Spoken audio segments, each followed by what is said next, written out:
I've always felt like this channel is at its best when I'm talking about really old classic internet stories, like stuff from the late 90s and early 2000s. Honestly, I've been focusing on that a lot for the past several months and it's gotten me really excited to work on the channel. So for today's video, let's take a look at some of the best of old online shenanigans.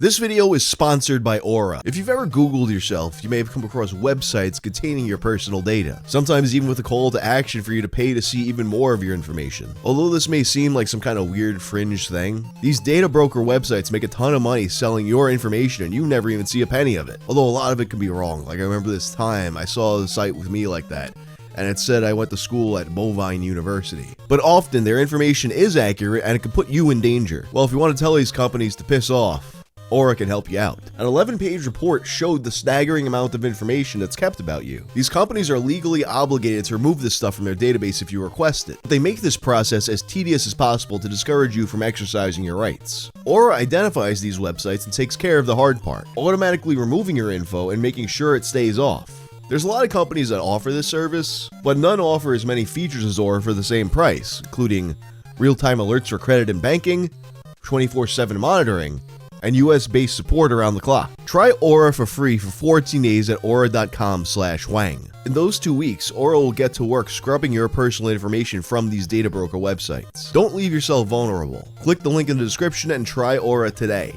Harry Potter is a franchise that needs no introduction, but I'm going to give it one anyway because that's what you do in a YouTube video. Beginning in 1997 with the novel Harry Potter and the Philosopher's Stone, J.K. Rowling's fantasy world about magical children in wizard school would become one of the biggest media empires in human history. I was actually shocked to learn that the series' lifetime revenue is more than that of Batman, Looney Tunes, Hello Kitty, and all these other massive franchises that had several decades head starts over it. There was a lot of factors that contributed to Harry Potter's nearly unprecedented success, and a big one was how the series matured alongside its audience. With the releases of the original books spanning 10 years from 1997 to 2007, Harry and the other characters were like friends that its young audience literally grew up with. Not me though. I thought Harry Potter was lame as fuck. Like if I was gonna read a book, which I wouldn't, but if I was gonna read a book, it wouldn't be a book about little kids who do magic. But I wasn't really the target audience and I was a bit too old for Harry Potter. But that didn't deter some people, some of whom were much older than me, and took their fandom to uncomfortable lengths. Ladies and gentlemen, this video is about the website that counted down to Hermione Granger's 18th birthday.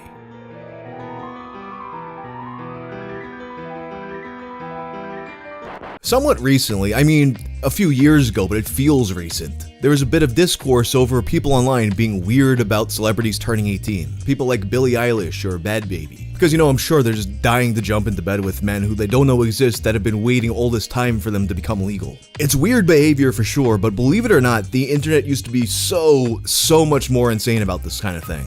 Realizing that this story that I'm about to tell you took place over 20 years ago hit me like a ton of bricks. For some of you watching, you've heard people say things like, oh, times were different. I don't think you'll have comprehended how different until you're done with this story. So whenever these kinds of conversations come up, I always think of this old website, The Bewitching Hour. TheBewitchingHour.com is made on July 14th of 2003. What's the site about? Let's take a look. Welcome to The Bewitching Hour. This is the official countdown website to Hermione Granger's 18th birthday. There's a clock counting down to Emma Watson's 18th birthday. It says, The Bewitching Hour will soon be upon us. The homepage then goes into more detail about her. In case you've been camping out in the wilderness or stationed in Guam for the past several years, I suppose I should tell you a little bit about Miss Hermione Granger. First of all, her name is pronounced Hermione, not Hermione. You can remember where the accent goes because it's on the my, as in Hermione is my girl, not yours, which means don't even think about it. Secondly, Hermione is the smartest girl at Hogwarts School of Witchcraft and Wizardry. Way smarter than me, you, or even Harry Potter. She knows a lot about everything, mainly because she reads a lot of books. So you're reading this and at first you're like, oh, a child wrote this. Like this is more or less how stan culture kids on Twitter sound. A person who was more into celebrity culture at this time could probably trace a direct line from early 2000s fan websites and modern stan culture. But of course, in this context, why would a kid care when someone turns 18? It continues. I also read a ton of books, though mine are mostly sci-fi paperbacks that I pick up at library sales for about 25 cents a piece. Oh yeah, this is definitely a Gen Xer writing this. Thirdly, I predict that Hermione Granger will one day be headmistress of Hogwarts. If for some reason she doesn't become headmistress, I predict that she'll become one of the greatest witches to ever graduate from Hogwarts. Perhaps she'll be referred to as Hermione the Great, which is already what I call her when I'm showing one of my coworkers the picture of her that I have in my Velcro wallet. She truly is the headmistress of my heart. Finally, he goes on to the purpose of the website. Counting down to New Year's is already old hat. Counting down Casey Kasem's top 40 hits is more like counting down America's top 40 pits. Counting down to a space shuttle launch is about as thrilling as counting down to an office brown bag lunch. No worries, we finally got a countdown you can really sink your teeth into. Although be warned, this young lady knows more than her fair share of counter curses against vampires, if you know what I'm saying, and I think you do. Hermione Granger is well on her way to the ripe old age of 18. The ripe old age. You can get your fill of all the red hot, sizzling, counting down action you can handle right here at the Bewitching Hour. Enjoy. Now grab your wand and get counting. It's important to note that when this site was made, Emma Watson would have been 14 years old, so this is an incredibly long countdown. But in the meantime, we can kill some of those 4 years by reading the website's information section, which includes trivia like her full name. I never knew that one of her middle names was Dirt. You got stuff like her height, astrological sign, school plays that she did, her pets, her likes and dislikes, that her holiday wish for 2001 was peace between America and Afghanistan. Just a lot of info gathered from various interviews that she did. And while this all might seem kind of crazy and obsessive, basically every celebrity fan page at this time had a section like this. The information section also contains the Emma Watson obsession test. We're about to go Jeff Foxworthy mode on Emma Watson. You might be obsessed with Emma Watson if you go to the hairdresser and you demand straight/wavy blonde hair and a fringe and always wear it in plaits. Every time you see a cat, you call it Bubbles or Domino, which of course were the names of her cats, and that's what people do. They see a cat and they call it their own cat's name for some reason. You tell people to call you Emma. Wait, so does this guy want to date her, or does he want to become her? There's a whole ass list of these, 23 in total. And actually, this too was a common format for these kinds of fan pages. Digging through the ruins of old websites, you'll still find similar early 2000s obsession tests for stuff like the Beatles, Pokemon, Newsies. All in all, this is probably the least abnormal part of this website. It'd be the same as just about any other fan page from this period in time, if not for the fact that it was all built around a 14-year-old turning 18. Now we're off to the pictures section. Here are my favorite pictures of Hermione. She is so damn hot. And it's promo shots from what has to be when she was like 11 or 12. Okay, class, who wants to go out on a date with Jason when you turn 18? Jason, of course, being the person behind this website, but we'll get to that later.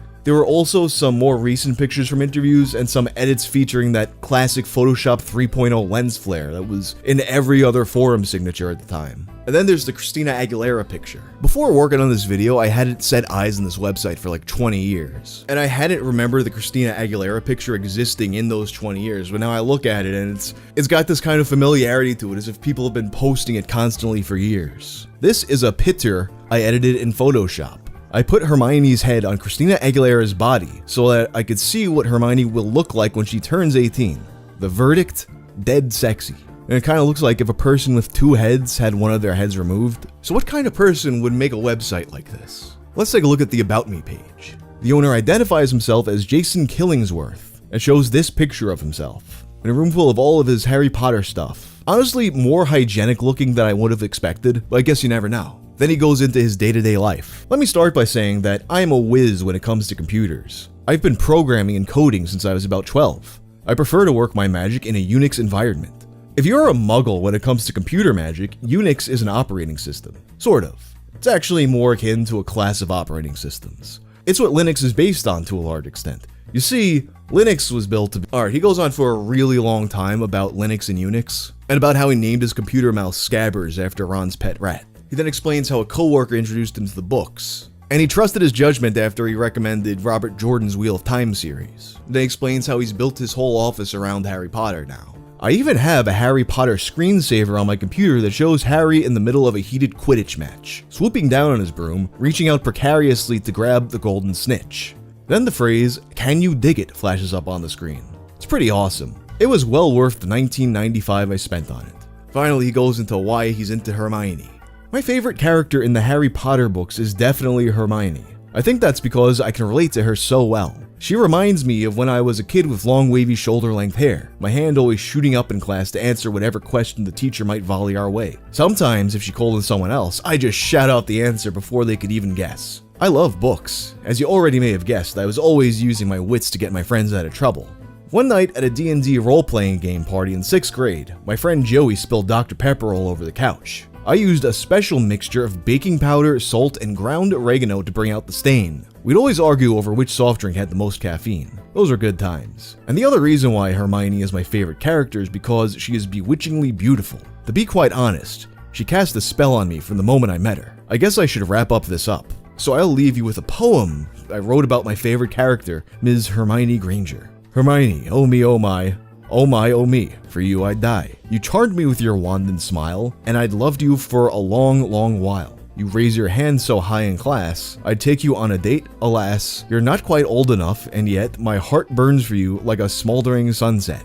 And he has a drawing he made of her. Now, I feel like a lot of you have come to the same conclusion at this point in the video. You figured out that this website is 100% satirical. If the details of the Velcro wallet, the ridiculous Christina Aguilera picture, Casey Kasem's top boardy pits, the ground oregano stain remover at D&D night, the Linux rant, the 1995 screensaver. Like, it's just so dense with jokes about a very specific type of nerd. In fact, even the picture he uses was taken from an old Onion article entitled "Children, Creepy Middle-Aged Weirdos Swept Up in Harry Potter Craze." Obviously, this article was also making fun of adult Harry Potter fans in a similar way, but it didn't go quite as far. Some people who saw the article first even thought that this guy was stealing their joke. But although he was mocking Harry Potter adults in a similar way, he was also taking aim at another phenomenon that had been getting weirdly popular online. You see, a little before this website was made, the Olsen twins had turned 17.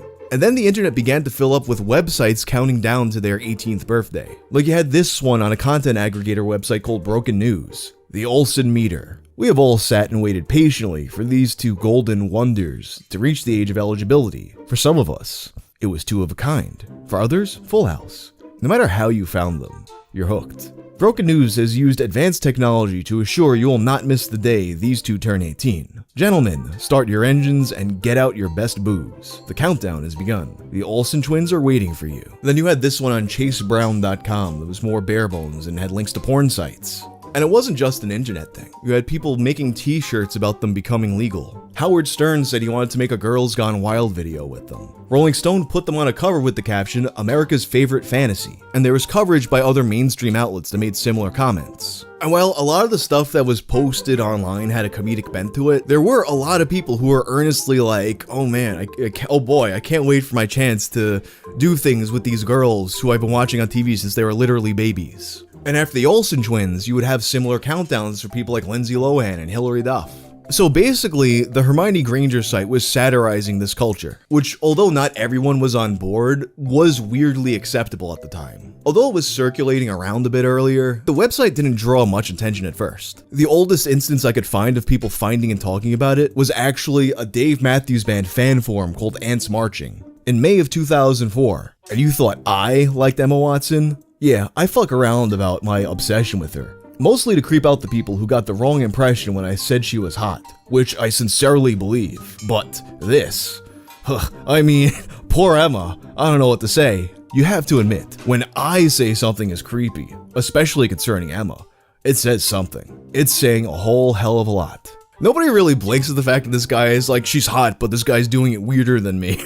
But the replies are still generally disgusted by the whole thing. Although you do have this one guy that's like, come on bro, she's not even that hot. Then OP realizes it was a joke website, and he feels extra embarrassed because he's usually the guy that calls people out for not getting jokes. He notices that the site is actually at the URL jasonkill.com/Hermione. So you go to the root site, jasonkill.com, and you see that it's some guy's blog who is nothing at all like the dude portrayed on the Hermione page. He was just clearly not the man in the photo. He was actually a 24-year-old Irishman who worked for Paste magazine at the time, and his blog was full of well-written, thoughtful prose that sounds nothing like a guy who is obsessed with Linux and Harry Potter. But it isn't until a month later that the site really blows up. It gets some coverage on a few smaller blogs and aggregators, but then it goes nuclear when Fark gets a hold of it. Fark, if you're not familiar, is an aggregator site that was kind of like Reddit half a decade before Reddit existed. I do plan to eventually do a video about Fark, but for the purposes of this video, just understand that at this point in time, Fark was determining what a good chunk of the internet would be seeing on any given day.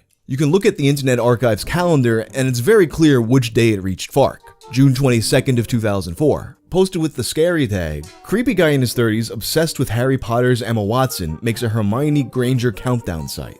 This comment thread is such a time capsule. Like, most people in it are either like, this guy is gross, or this is obviously a satirical website. But then you have people who are like, well actually, this guy's a whack job, or a not funny wannabe parodist. Still, Emma Watson is damn cute at age 13 or 15 or whatever she is. And just like Kirsten Dunst and Natalie Portman before her, in time, she too will become the subject of boobies links. As for Hermione fantasies, it's no better or worse than Aragorn or Legolas or Arwen fantasies. Age differences apply there too, smiley face. Then the site gets farked, which is a term that was used for when the traffic that came from a fark link was so much that it crashed the website. Throughout this burst in traffic, Jason starts to get comments from people who think he's 100% serious and he's the guy in the video. So he responds, "It's a joke, silly. I'm 24, not 45. I've never used Unix in my life. The about picture of me is from The Onion, and I made up everything else. Time to take a deep breath and look up irony on a different website, dictionary.com. At this point, he'd also make some changes to the website. He removed the Christina Aguilera picture, he removed the obsession test from the info page, he changed instances of the word hot to cute, and he changed the name of the guy in the website to Donald Niffington. From this point, the website would continue to circulate around various forums, with most of the comments falling into one of the following categories. 1. This guy's a creep. 2. This is obviously a joke. 3. I don't care that it's a joke, it's still creepy. 4. She's not even that hot. Of course, most of the really good stuff was left in his guest book. There's pages upon pages of stuff, mostly similar to the other forum comments, but you get a lot of posts from kids who are like, no, you can't have her because she's mine. Name, Stuart. Email, I'd never tell you. URL, www.pedophilesrus.com. Dude, you are a pedophile. I'm 12 years old, so it is normal to have a crush on her for me. But you are 45 fucking years old. Go fuck a warm apple pie. Suck a dildo, and then shove it in your old hairy ass. And then scream out, oh yes. That is better than having a crush on Emma. And just so you know, I have a friend that knows her, and I'm gonna tell him to report you. You fucking shitty excuse for a homo sapien. And Emma is mine, not yours. The day I meet her, I'm gonna ask her to sue you. Signed, Stuart. P.S. Go jerk off with a hot dog. Tape it and put it on your site. Got another guy spam posting, she's with me, and you suck dicks. This being 2004, you also got a bunch of people calling him gay. Name, John. Email, poop. Dude, you are the biggest fucking homo. You should fucking do nothing instead of dreaming about 15-year-old girl that you'll never have a chance at anyway. You fucking pedophile whorebag. You should just go fuck yourself. You fucking gay bastard. Fuck you. One of my favorites was this guy who tried and failed to post Goatsy. Name, pwned motherfucker. CJC greater than you. This is you after prison. He tries to put it as an HTML tag in the guest book, which doesn't work. And I guess he realized it didn't work, so he tried it again. And I guess he thought putting like the HTML tags around it would make it work. Even if that did work, it's still the wrong URL. Lost in all the noise, though, was a comment by a user named Keith, who made probably the most thoughtful post on the topic at the time. For all those people who can't accept this site as a joke, strictly speaking, you're right. It's a piece of satire. It's not the first countdown to the 18th birthday of an underage girl, and that's the creator's point.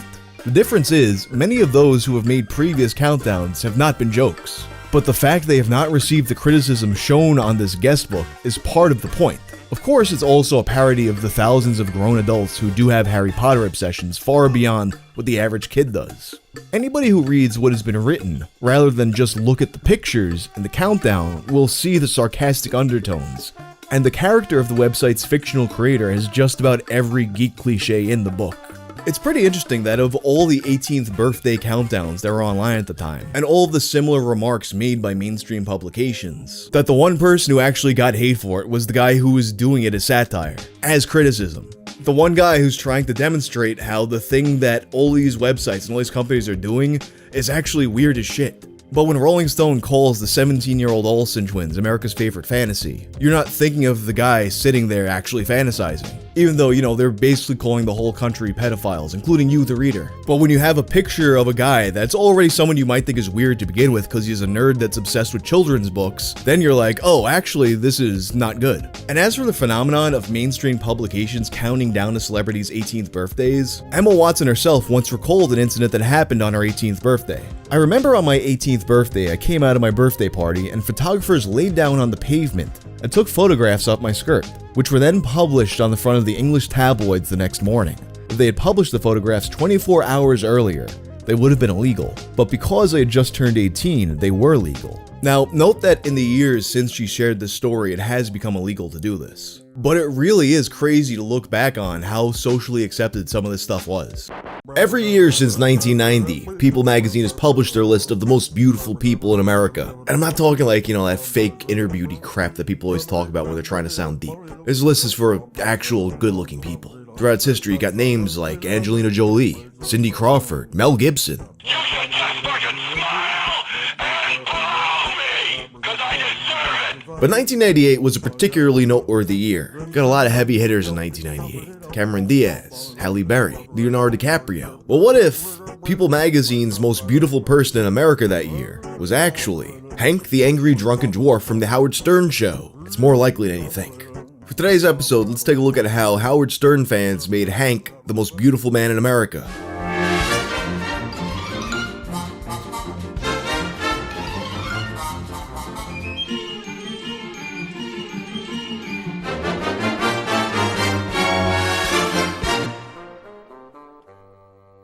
On Tuesday, April 28th of 1998, Howard Stern received a call on the air from a person named Jeff. Jeff called to inform Howard of the goings-on of the alt.fan.Howard Stern newsgroup. They had recently become interested in People magazine. You see, for the third year in a row, People magazine was currently running an online poll for their most beautiful person in America, and this time, you were allowed to put write-in candidates. Even back then, an online poll allowing write-in candidates made it such an obvious target. So Howard Stern's online fan community decided they were going to usurp the poll for their own amusement. To do that, they would nominate a frequent guest of the show. Who'd you vote for? All right, here's the deal. All fans are getting together and voting for, and this is how you write it in, Hank the Angry Dwarf. Hank the Angry Drunken Dwarf. Oh, dear. The name Hank the Angry Drunken Dwarf basically already tells you everything you need to know about him. His real name is Henry Nastiff Jr.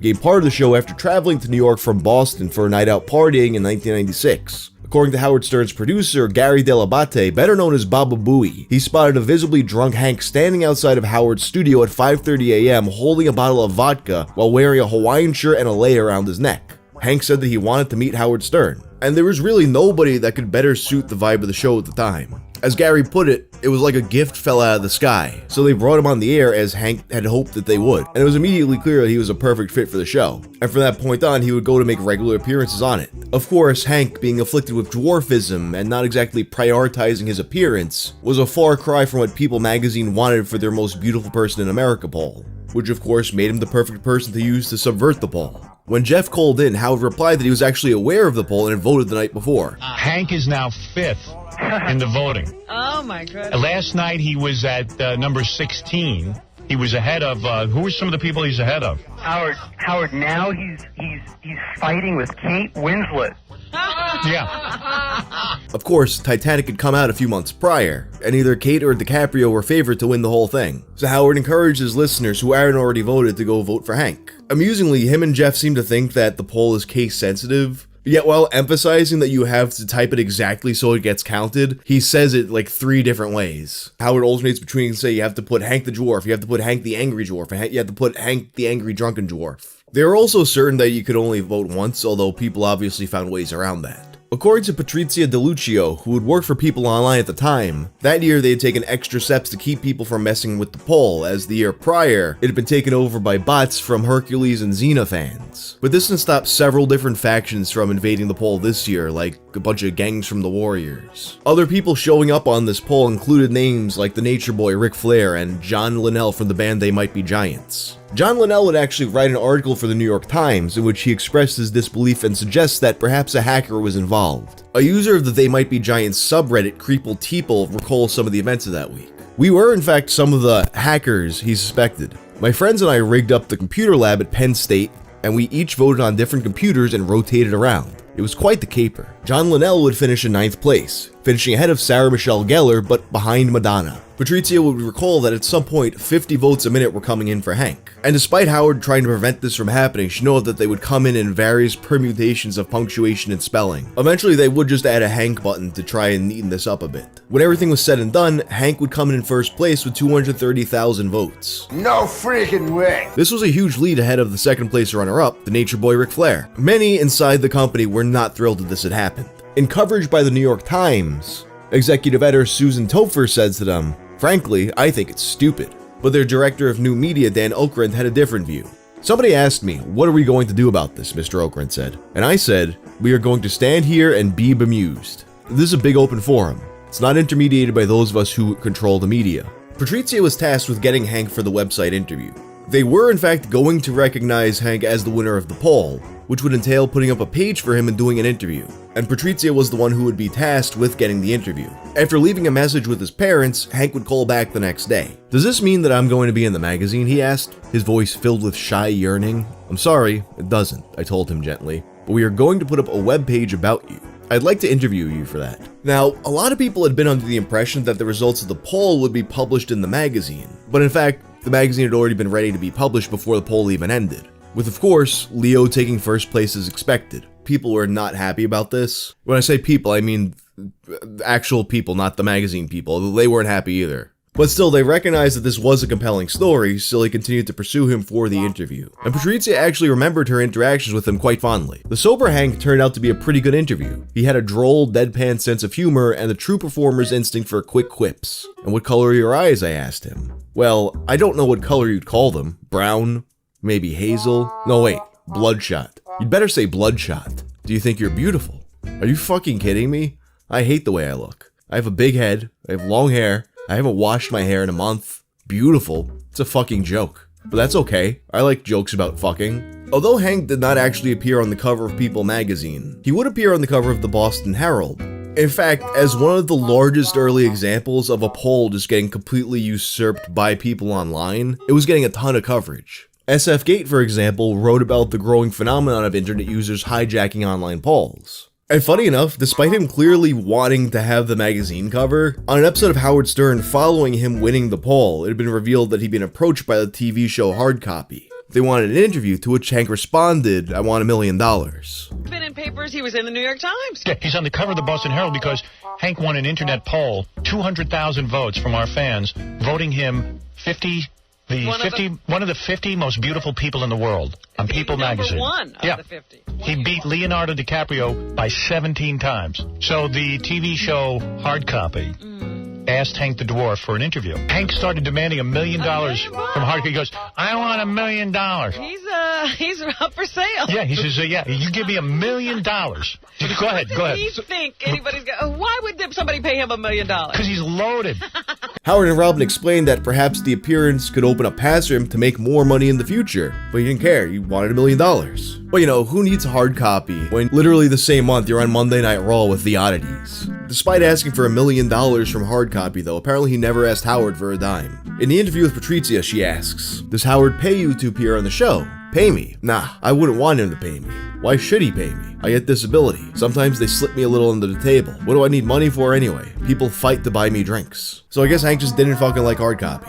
People magazine would later have Hank participate in a live online chat on AOL called the Winner's Circle. AOL hadn't kept any transcript of the chat, so Patrizia just had to go off of memory in the article. But she recalled that he mostly just wanted to know about her underwear, and she actually tried to oblige him, although she noted that her actual underwear was kinda boring, so she just made stuff up by reading descriptions out of the Victoria's Secret catalog. She also remembered that he responded to a lot of the questions by either grunting or saying "fuck you." On September 4th of 2001, exactly a week before 9/11, Hank, the most beautiful person in America, would pass away. The drunken thing, it wasn't just a gimmick. He had a legitimate alcohol dependence, and his attempts to sober up caused him to have seizures. He'd also have a lot of damage to his organs from it.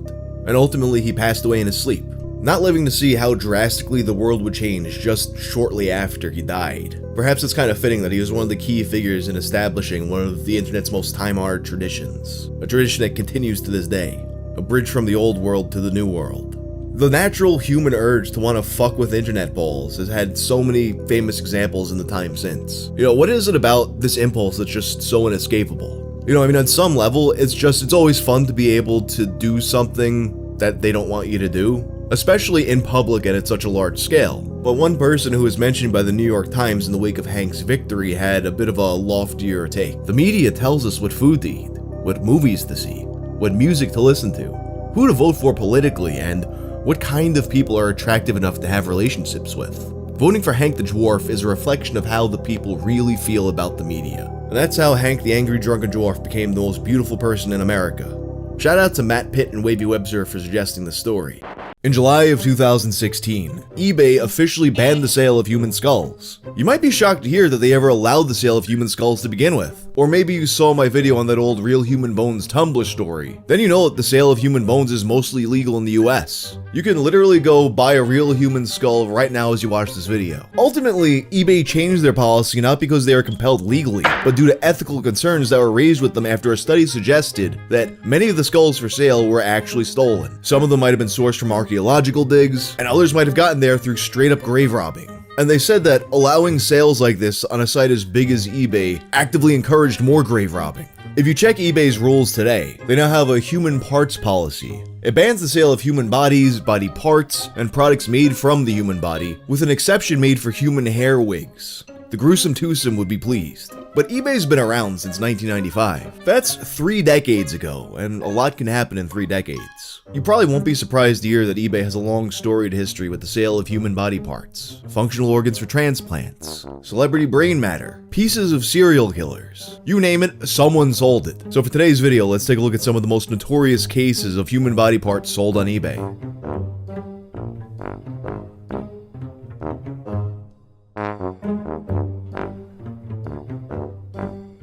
As one of the first e-commerce sites ever, and one of the very few to survive the bursting of the dot-com bubble, it should be no surprise that the eBay of 2025 is kind of a safe, sterile version of what it once was. Like, yeah, you still got people trying to sell Cheetos that look like dicks for thousands of dollars, but that site really used to be the Wild West. Like, I remember one time Matt from Dinosaur Dracula on his old website X Entertainment, he did this post where he dug some dirt from his backyard and put it in a jar. Then he poses it for a picture with a bunch of tarot cards. And he sells it on eBay as a magic kit. And someone actually bought it for 20 bucks. I probably saw that post like close to 25 years ago. I remember it just solidifying in my brain that, oh, eBay is not a serious website. But stuff like that would absolutely not fly today. And don't get me wrong, that makes it a much better place to buy and sell things. But it still kind of sucks to see that the soul of eBay is long gone. In fact, you can't even buy a soul on there anymore.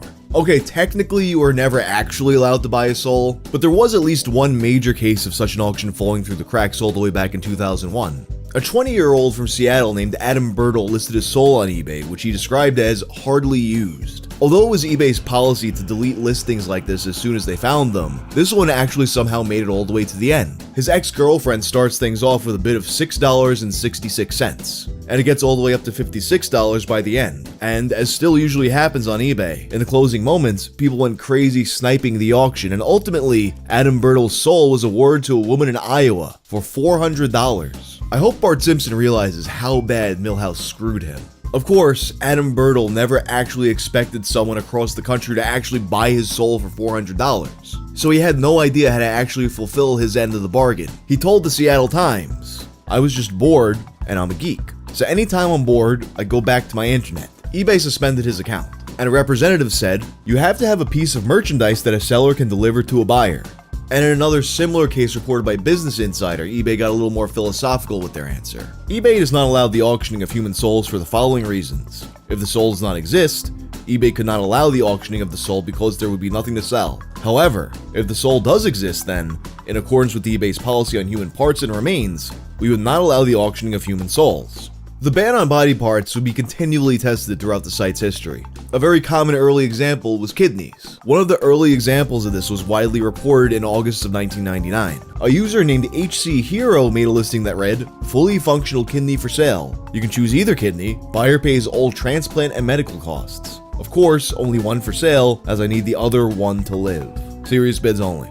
As was the case with Adam Bertle's story, although these auctions usually got shut down as soon as they are found, this one also managed to slip through the cracks. Bids started at $25,000, and they made it all the way up to $5.7 million before getting pulled, with eBay, of course, citing its ban on human body parts. However, unlike in a lot of cases where eBay was simply making a judgment call, it actually is illegal to sell your own kidney. Which frankly, I mean, that's a little messed up, in my opinion. I have to give my kidney away for free, and meanwhile, that kidney goes into the system and everyone else who touches it gets fabulously wealthy. I know when I say this, I sound like the toaster license guy, but I should be able to make money off my own damn kidneys. Think about it, that'd be the best piece of YouTuber merch ever. Although the auction got pulled, it did spawn a lot of imitators, including a bunch that were archived by whattheheck.com. One was made by a user named Cam Curtis who tried to skirt the laws with a little clever wording. We'll donate perfectly healthy kidney for a reciprocal donation of $2.5 million to a charity of my choice. Please call and leave message. Absolutely serious inquiries, please. Kidney recipient to pay all medical expenses for both parties. Oh yeah, what was this supposed charity? The Human Fund? People also tried listing other organs, like say, a testicle. Or as he put it, one healthy testy for trade. Seriously. Starts at $500,000. Yeah, dog, I don't think you're ever getting $500,000 for your ball. I don't think they were paying that much when they were buying women's ovaries off of Craigslist. Oh yeah, and of course, a penis. Just like John Bobbitt, who you might remember from Saving Val Venus from Kaientai fame. My wife has cut off my penis for cheating on her. I've put it on ice. The doctors tell me it is still operational. I have decided to go with a smaller penis. So I am selling this one. It is 11 inches long when erect, with no warts or any other kind of VD. Feel free to ask for a scan. I think like when you first read this listing, you're thinking like a CAT scan or like, you know, some of those like X-ray type things. But considering the time period, I literally think he meant he's gonna stick his dick in a scanner and fucking... Understand that this is a pre-phone camera world. Starts at $25,000. For this guy is giving away his entire meat for a fraction of that guy's one ball. These guys cutting their dicks off and selling them. It's almost as unreasonable as the retro game. What do these guys think this is? The retro games market? Come on, bro. It's just a testicle. It's not like you're selling a complete new in-box Earthbound for Super Nintendo. Despite all these auctions obviously being very silly, it surprisingly did inspire a lot of conversation about the logistics of making such a deal, the state of organ donations in the country, and just internet law in general. A lot of the coverage noted that eBay at the time actually had no system for dealing with this. They relied entirely on user reports, and if something didn't get reported, they just wouldn't see it. Time magazine said, with close to 6 million users posting to the site, the company says there's no way to stay on top of every listing, and if the company tried, it could be liable for anything that got through.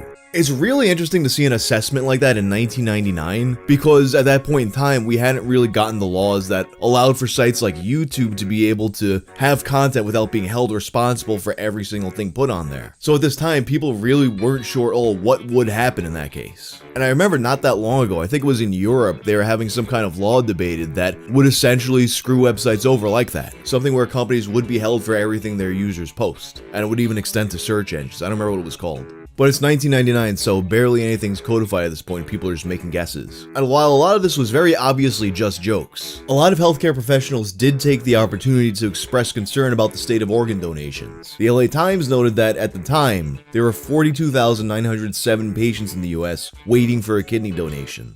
And according to the National Kidney Foundation, that number now in 2025 is up to 123,000. Of course, if you're wealthy enough, you're playing a completely different game.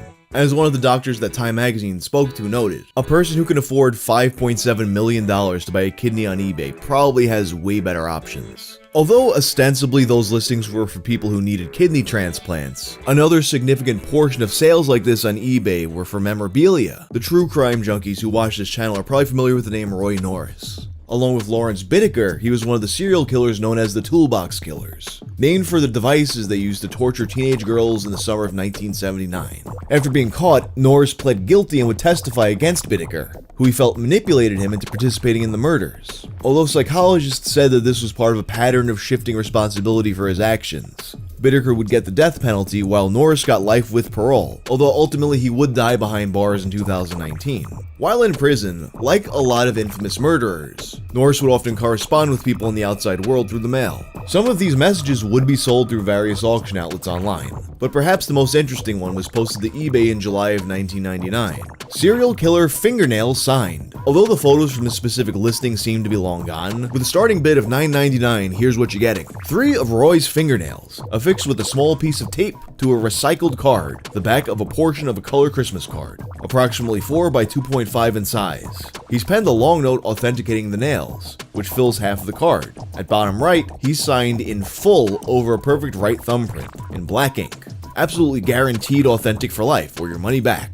The nails would eventually wind up in the collection of a crime victims advocate, Andy Kahn of Houston, Texas. In an interview with local news station KHOU, Andy spoke about his efforts to stop what he calls murderabilia. He acquired the nails and a lot of similar items while investigating this phenomenon that he assumed was illegal. Although some laws have been passed in certain parts of the country, the practice still remains mostly legal. But in 2001, eBay banned the sight of most of this memorabilia, and in the wake of this rule change, several more sites like Murder Auction and Supernaut popped up. And here's a bunch of autographed nail clippings that I found on Supernaut. But in the grand scheme of things, serial killers are kind of small potatoes. What if we aimed a little bit higher? How about the body parts of a dictator? This is one that was actually shown to me by Wavy Web Surf somewhat recently. So in November of 2009, a listing was made by an anonymous eBay user. For the price of 15,000 euros, you could own the blood and brains of Italian dictator Benito Mussolini. You might be asking, how does one come to acquire the blood and brains of Mussolini?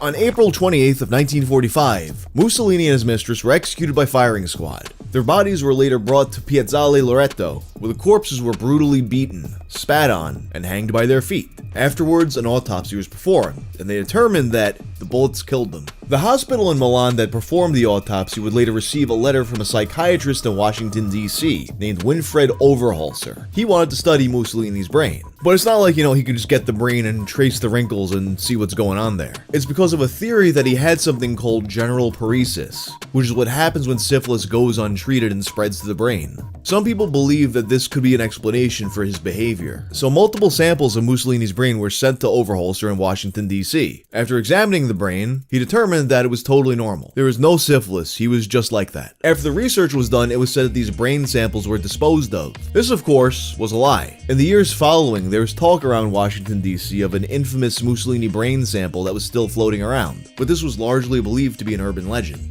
Then in 1955, reporter John McElway caught up with Winfred Overholser, and then Overholser would show him something. A glass vial labeled Mussolini brain. And inside was a chunk of organ tissue that the reporters said resembled chicken liver. Mussolini's body was returned to his wife 2 years later in 1957, but the body they received was missing the brain. So of course she started to demand that the brain also be returned to her. She pestered them about it for nearly a decade, and finally in 1966, she's handed an envelope from an American diplomat, and inside the envelope is chunks of Mussolini's brain, but they couldn't get it all. Overholser died in 1964, and nobody knew what happened to the sample that was in his possession. And then one day in 2009, an eBay auction supposedly pops up with a wooden box, and inside the wooden box are 3 glass vials of his blood and brains, supposedly sourced from the original autopsy at Policlinico Hospital in Milan, which of course would be the same source that Overholser got his. The auction remained up for a couple hours, but eBay was able to take it down before any bids were made. But it became international news after it received the attention of Mussolini's granddaughter, Alessandra Mussolini. In her younger days, Alessandra was an actress and a model who released a city pop album in Japan, but she decided to give up showbiz after being asked to change her name. And with that life behind her, she would go on to continue her grandfather's work as a politician in Italy. Ironically, the very moment that she found out about this eBay listing, she just happened to be at a conference on internet crime. So she immediately goes to talk to the police, and then she makes a statement to the press. Referring to her as a right-wing politician and former showgirl, the Telegraph quotes her as saying, "This is very serious. These are the kinds of things we have to guard against." She would go on to say that the police are on the case, and they've assured her that whoever made this eBay auction is going to be backtraced, the cyber police are going to get them, and consequences will never be the same. She was also certain that the source of the brain matter was, once again, Policlinico Hospital in Milan. Representatives of the hospital quickly responded. They said that the samples that they had of Mussolini's brain were destroyed a few years after the autopsy. Of course, a similar claim was made about Overholser's sample, and that was a lie. And if there was anything that someone was gonna lie about, it would be something like this. Like, the more I think about it, like really putting myself in that situation, there's just no way that someone was tasked with destroying one of the most famous chunks of brain to ever exist, and just destroying it. They definitely pocketed it. But despite being sure it came from the hospital in Milan, she also said that it might have been from Washington, D.C., or maybe it was just a lie. Boundary Stones, a website about local Washington, D.C. history, would look back into Dr. Overholser's sample in 2015. And they actually found some people debating over whether or not the Overholser sample ever actually existed. Officials had no problem finding the half of the brain sliver stored away at the Armed Forces Institute of Pathology. But when it came time to search for the sample once kept in Dr. Overholser's safe, the St. Elizabeth staff was stupefied. It was nowhere to be found, nor did any record of it exist in the hospital documents. Some even doubted its presence at St. Elizabeth's at all. Dr. Solomon Katzenelbogen, director of research in 1945, recalled talk of the brain but didn't remember ever seeing it. If it was studied, he claimed, the very meticulous pathologist on staff would have made a careful record, but others were sure of its existence. McElway testified that he had seen the brain, and St. Elizabeth's then superintendent, Dr. David Harris, confirmed that it had indeed traveled to the hospital for research. One thing that everyone agreed on was that its fate had been sealed with Dr. Overholser's death. It's possible that after he died, maybe the brain chunks went to family or someone otherwise close to him, but it's also just as likely that the brain was literally thrown in the garbage, as often happens when an old man dies. Maybe Overholser's sample is what wound up on eBay, or maybe it did come from Milan, but as far as I know, the Italian police never actually did manage to backtrace it. So we'll probably never really know if the sample of Mussolini's brain that went on eBay was real, and if so, where it actually came from. Websites belonging to strange, eccentric guys were a staple of the late 90s and early 2000s internet. An early example I've talked about on the channel before was my Here's website, I Kiss You. And who could forget, Hello My Future Girlfriend. There are countless more examples of websites like this. And while some of them were genuine attempts by people to share a little bit about their lives before the age of social media, others were clearly satire. And some of these sites were getting millions of views, while also being featured all over the mainstream media. These are the kinds of numbers, of course, that advertisers would kill for, and for fractions of what they'd usually pay. So it was inevitable that corporations would eventually try to cash in on this trend, giving rise to what I'm going to call industry plant memes. Looking into this period in time can give us some insight into how things became the way they are now. So for today's video, let's take a look at Rubber Burner and Pals.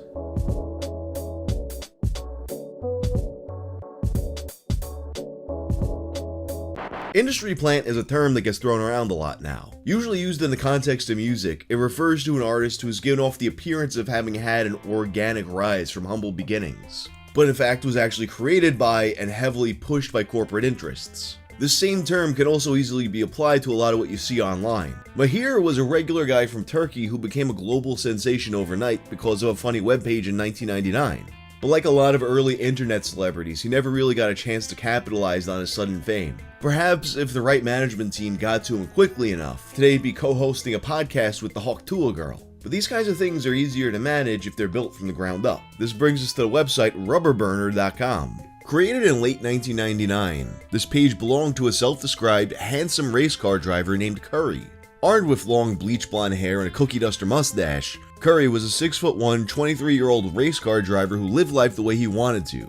Here are 5 things that he said contributed to his happiness. Number 1, I do what I want. Number 2, I've got an attractive body and haircut. Number 3, I understand psychology on different levels. Number 4, I am tender.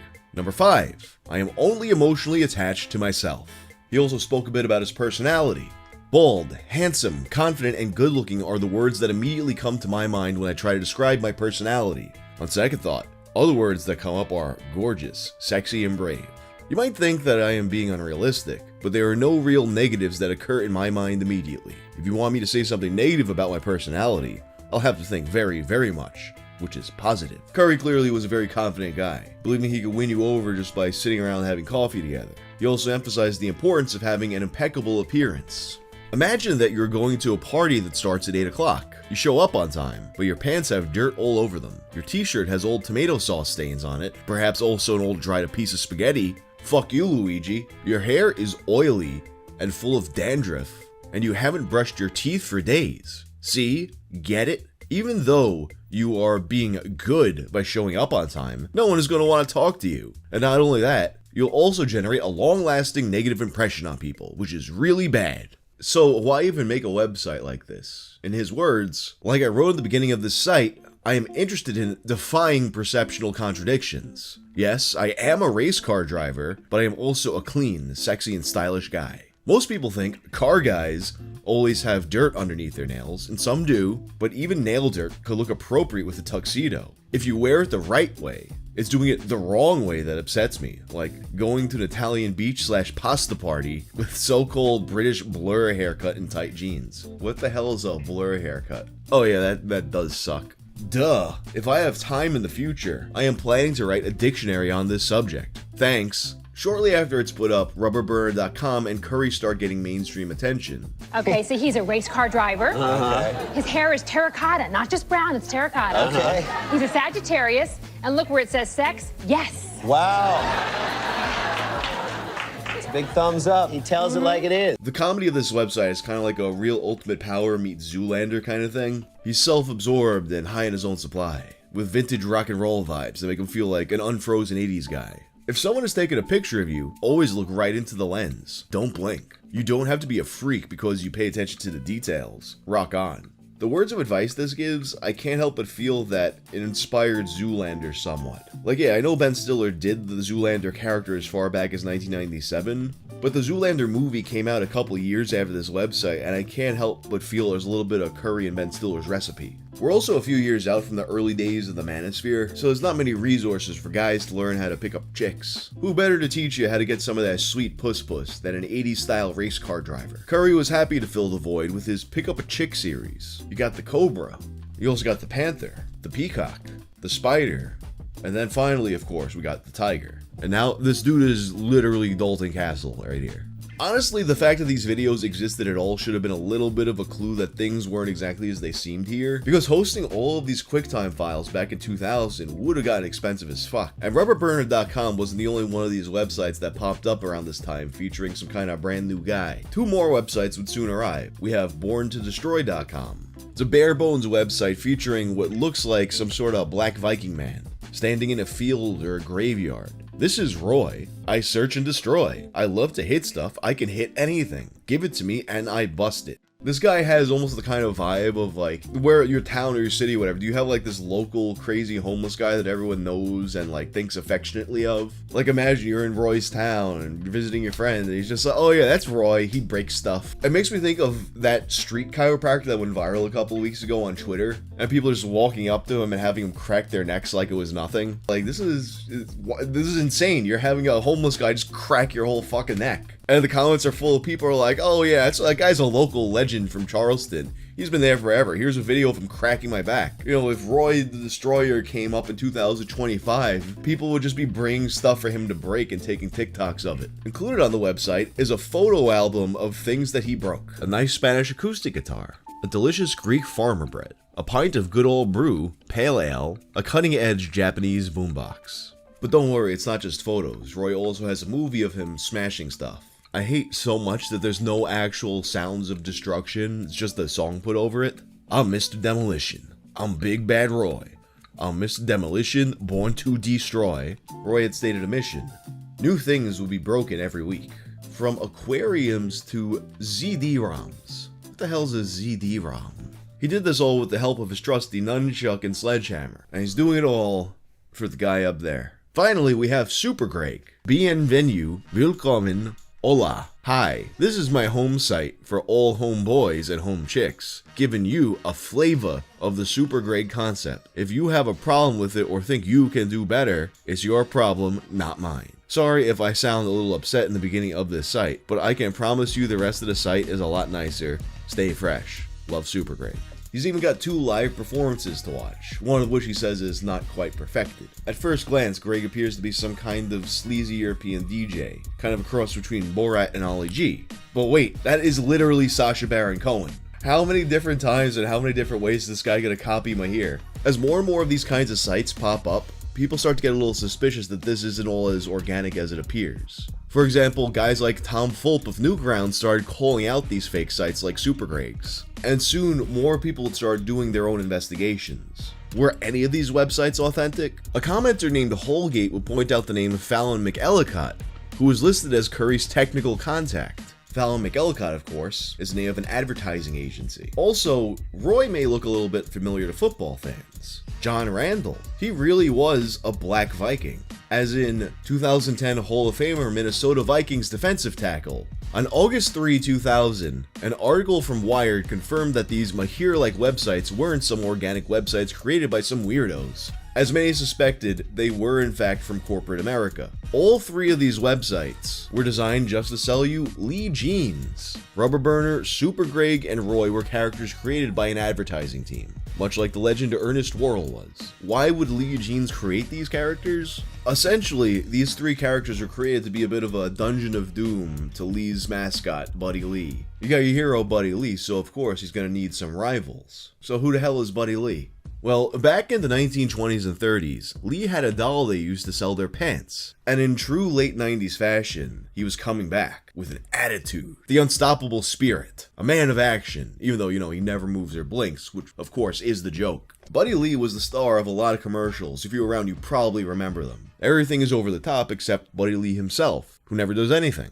Well, you got this guy who wants to be like Buddy Lee. He'll mess everything up, but Buddy doesn't flinch. Paul Malmstrom, the art director for Fallon's advertising agency, was inspired by the original Mahir pages and wanted to give his client a little extra by creating custom web pages introducing these strange characters. Literally was inspired by the Mahir website, and he also admitted these pages only roughly took 55 minutes to make. But Lee Jeans wasn't prepared for these websites to go as viral as they did. They were never expected or even intended to get this popular. Consequentially, they also weren't ready for the amount of bandwidth that was going to be used, which, as I said before, could get really expensive, especially when you're hosting videos like that. Of course, the internet being the way it is, even after being exposed as a fake website, the links to all of them kept getting passed around as if they were legitimate. As far back as 2000, advertising agencies were trying to come up with ways to use this internet thing, create what they call the media virus. Like how they built a pipe for the Blair Witch Project, or faked an underground buzz for Christina Aguilera's debut album. Then you gotta figure out the right formula though, because if people realize that they've been duped, they might get a bit resentful. Kathy Collins, the vice president of marketing at Least, said, "This segment is already overexposed to advertising, and we knew we'd have to do something to get their attention. These ads were designed to get, quote, cynical video game playing teen boys to care about Lee Jeans." Lee Jeans were going full media blitz to appeal to teenage boys, which I guess makes sense on some level. I mean, now we're in the age of Jenkos and kickwear and whatnot. Edgy new approaches to denim. And then for people into more classic styles, Levi's was the brand that had the cultural capital at that time. So they were going to make commercials that felt like a video game from the 80s. These characters would now be seen on national commercials. They would even have radio spots produced for them by the people behind the Jerky Boys. The commercials would start off like a one-on-one competition. Curry is going to outrace Buddy Lee. I don't think so. Buddy Lee wins and he gets the girl, which means you gotta buy his pants. Roy is going to smash Buddy Lee, even hitting the Karate Kid crane pose. But I better buy those pants. Then Buddy Lee has a DJ battle with Super Greg. But of course, Buddy Lee is the one who wins, so you must buy these pants. After the campaign ran its course, all of these websites would redirect to the Lee website. So you have to ask, did this actually work? According to Lee, sales doubled. No one is going to be able to launch a campaign now on without the net being a vital part of the launch. Honestly, although this kind of advertising can be seen as a bad thing due to, like a little bit of deception going on, I actually prefer it to a lot of the kind of marketing we see now. You know the stuff I'm talking about, where like a brand sees a meme going around, so they try to take part in the meme and ruin it. Like these websites, although they're, they're kind of derivative, they're still their own unique pieces that clearly manage to stand on their own. A far cry from brands just regurgitating memes, doing clapbacks. So all the slack-jawed yokels you went to high school with can laugh and clap like a bunch of seals. Bro, you gotta check this out, bro. Wendy said fuck. Oh, to be fair, I have been noticing that a lot of brands have been moving away from this trend, which I've been waiting 10 years for this to go away, so I'm kind of happy about that. But yeah, to keep the record straight, I prefer brands deceiving us with fake websites to brands just doing memes. Of course, with advertisers moving away from one shitty tactic, that means that they've got to have something much worse in store for us. But until that happens, it's all for now. On Season 1, Episode 19 of the sitcom Home Improvement, entitled Unchained Malady, Tim the Toolman Taylor receives a mysterious anonymous letter in the mail. The letter instructs Tim to forward the message to 10 people within 24 hours. If he doesn't do that, he's gonna have some bad luck. Tim, of course, being a man of science, finds this whole thing ridiculous and throws the letter away. But everyone around him warns him that he shouldn't have done that. And sure enough, a string of bad luck follows. At first, Tim refuses to believe in such superstitions. There's gotta be a logical explanation for everything. But incident after incident starts to shake his belief until he questions whether or not he's actually been cursed. His wise neighbor Wilson makes him realize that his expectations of bad luck might have been a self-fulfilling prophecy, but he also gives him some wolfsbane to ward off curses.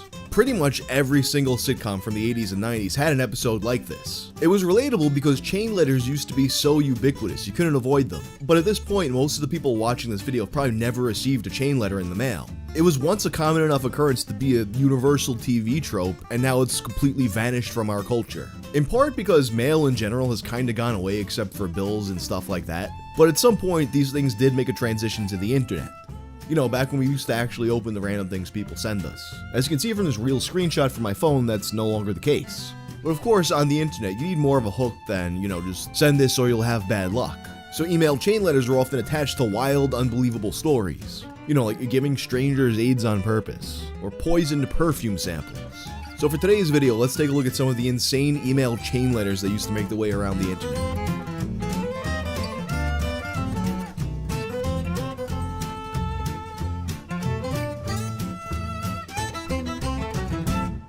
The year is 1999. You go with your friends to the Metro Theater in Austin, Texas to watch what you didn't expect would be one of the greatest movies you've ever seen in your entire life. Of course, I'm talking about none other than Deep Blue Sea. You get to the theater, you take a leak, you buy some popcorn, and then in the darkness of the theater, you find a good spot and you plop yourself down on your seat without even taking a look.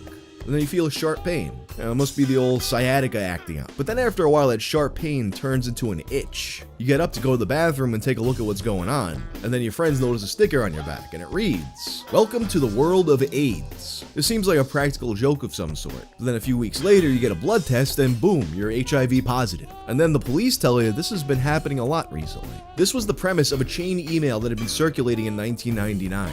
As reported by the Austin Chronicle, it had been making the rounds locally a lot in that time, but of course it spread all over everywhere else. In reality, you're very, very unlikely to actually catch HIV this way, but HIV has always had that mysterious, scary component to it where people just think they're going to get it anyway.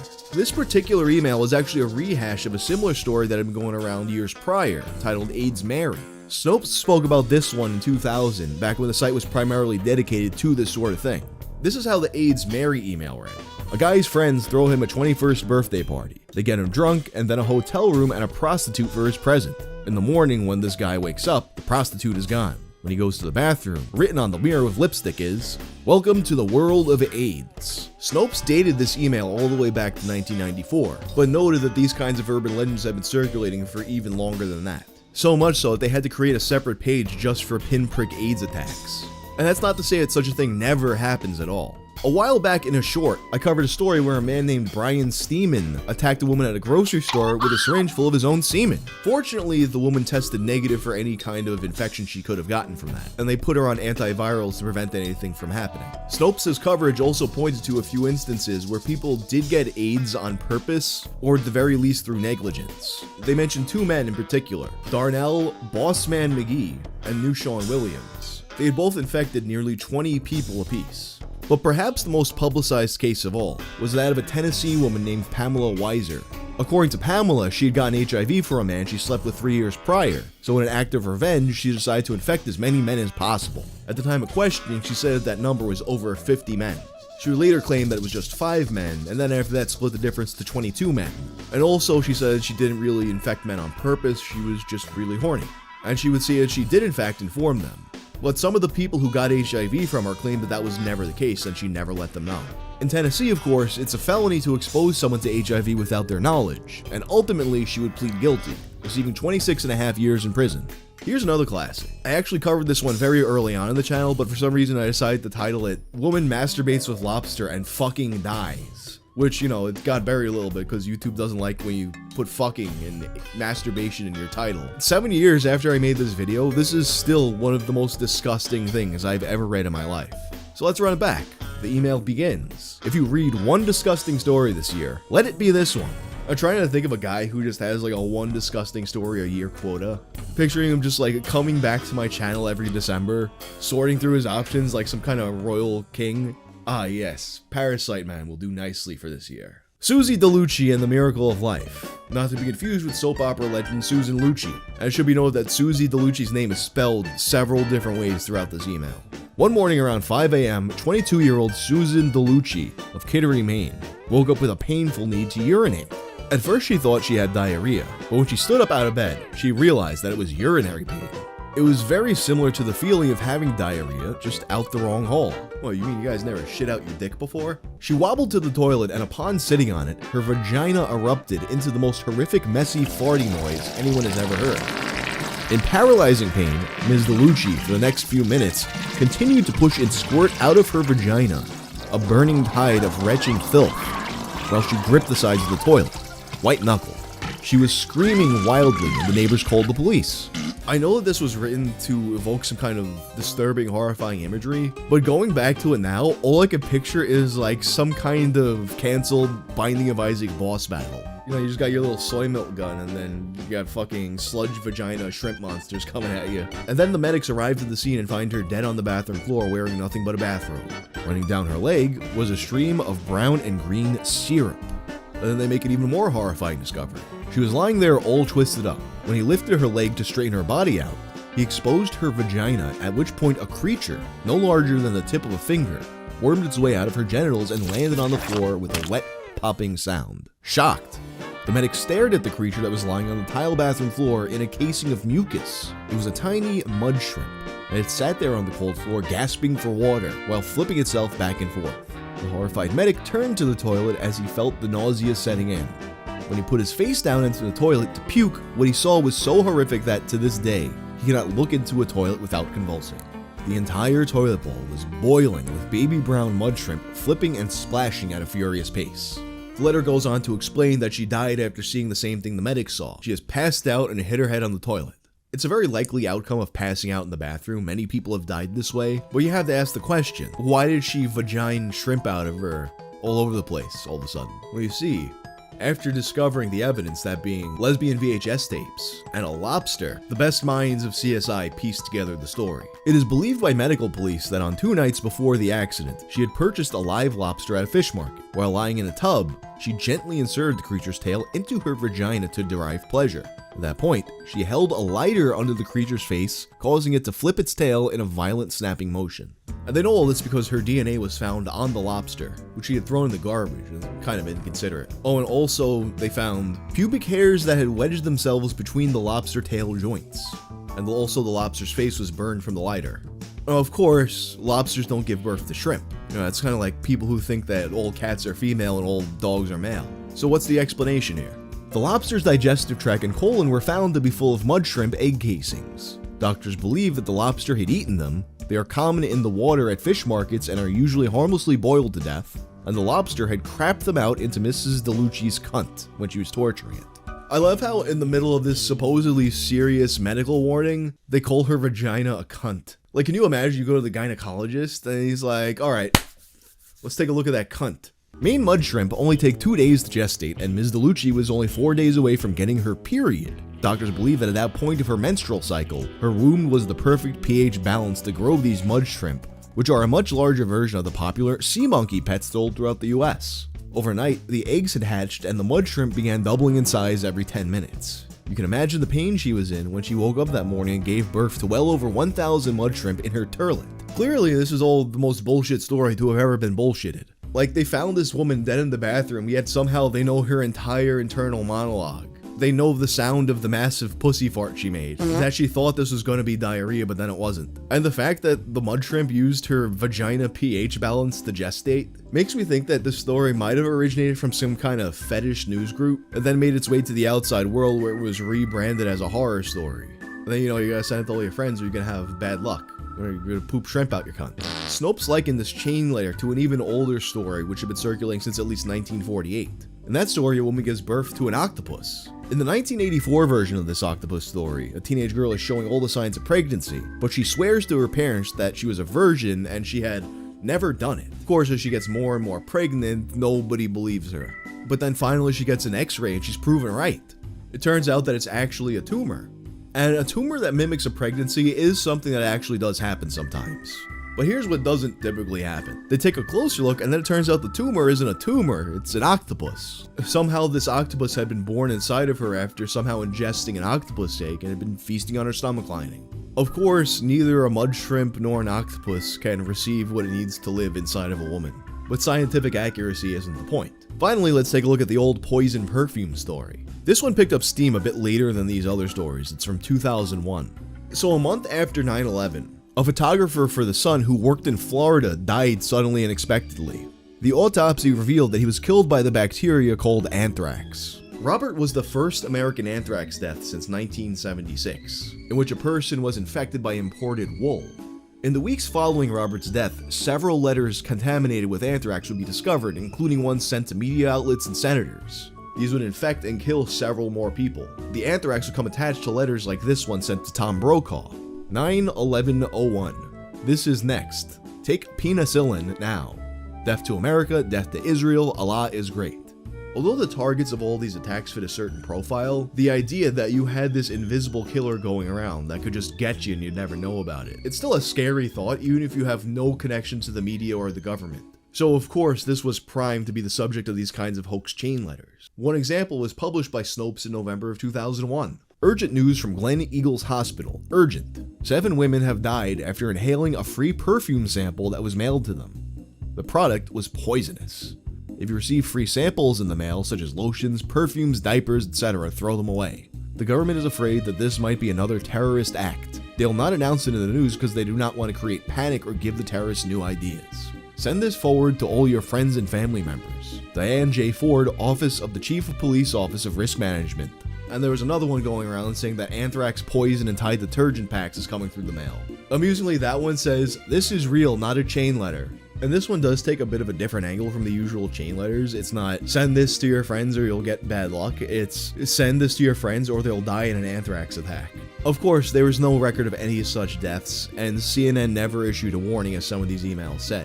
Interestingly, despite there being no confirmed anthrax deaths in the US since 2009, in which a person got it from an imported traditional African drum, this is a hoax that keeps on coming back every few years. In 2010, the original chain email started to circulate again as a text message, prompting Glen Eagles Hospital to respond that no such thing ever happened at their hospital. And also, it should be noted that Glen Eagles Hospital isn't even in the US, it's in Singapore. Well, you know, you put the name of a hospital in an email like this, and Facebook Americans will just assume it's like some Mayo Clinic type deal. Around the same time, the Tide detergent hoax would come back again too, prompting Tide to issue a statement. Then in 2016, it starts making the rounds again, this time as a Facebook post, prompting Glen Eagles Hospital to respond once again, nope, this didn't happen here and we're not American. Still, it's strange that of all of these hoaxes, this seems to be the one that keeps coming back every few years. Perhaps it's just that it's more believable than, you know, fucking vagina shrimp, but it's also that kind of fear where it's like most of the things you're scared of, you think like you can take some kind of measures to prevent it, but anthrax is this silent killer where if someone wanted to infect you with it, there's really nothing you can do about it. Perhaps it's also that the prime suspect in the original anthrax attacks, Bruce Edwards Ivins, killed himself before he could ever be tried for the crime. And despite the government being sure of it, a lot of people who know about the science of anthrax don't believe it, which means that the real killer could still be out there.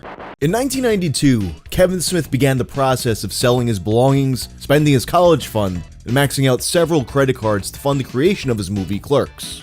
This endeavor was likely to wind up being a cautionary tale about ruining your life over a pipe dream, but against all odds, Clerks was a massive hit, and it turned Kevin Smith into the greatest indie film feel-good story. Regular guy from New Jersey, who made it in the business on his own terms. He would now be given a shot to make a big studio movie. That film was Mallrats. Clerks, but in a mall as Kevin Smith pitched it. The expectations for this movie were high. Early screenings were held at Comic-Con and the crowd's extremely positive reception excited the studio. This film was going to do $100 million. And then it did it. Mallrats was a bomb. On its opening weekend of October 20th to the 22nd of 1995, it placed 13th. It got absolutely demolished by a Rosie O'Donnell film named Now and Then. It got beaten by The Big Green, which was basically Sandlot but soccer. It was below How to Make an American Quilt, which was on its 13th week. It was also beaten by Strange Days, but honestly I get that one. Very underrated classic, should have been even higher. And on top of the poor ticket sales, critics also hated it. But when it came out, critics like shit in its mouth. I sat stone-faced throughout Mallrats, not laughing once. I couldn't believe it was the same talent involved that made Clerks. This flop could easily have killed Kevin Smith's career. But despite the baggage that comes with it, Kevin Smith has always wanted to do a sequel to Mallrats. And this dream has been close to reality on a number of occasions. This is the story of Mallrats 2.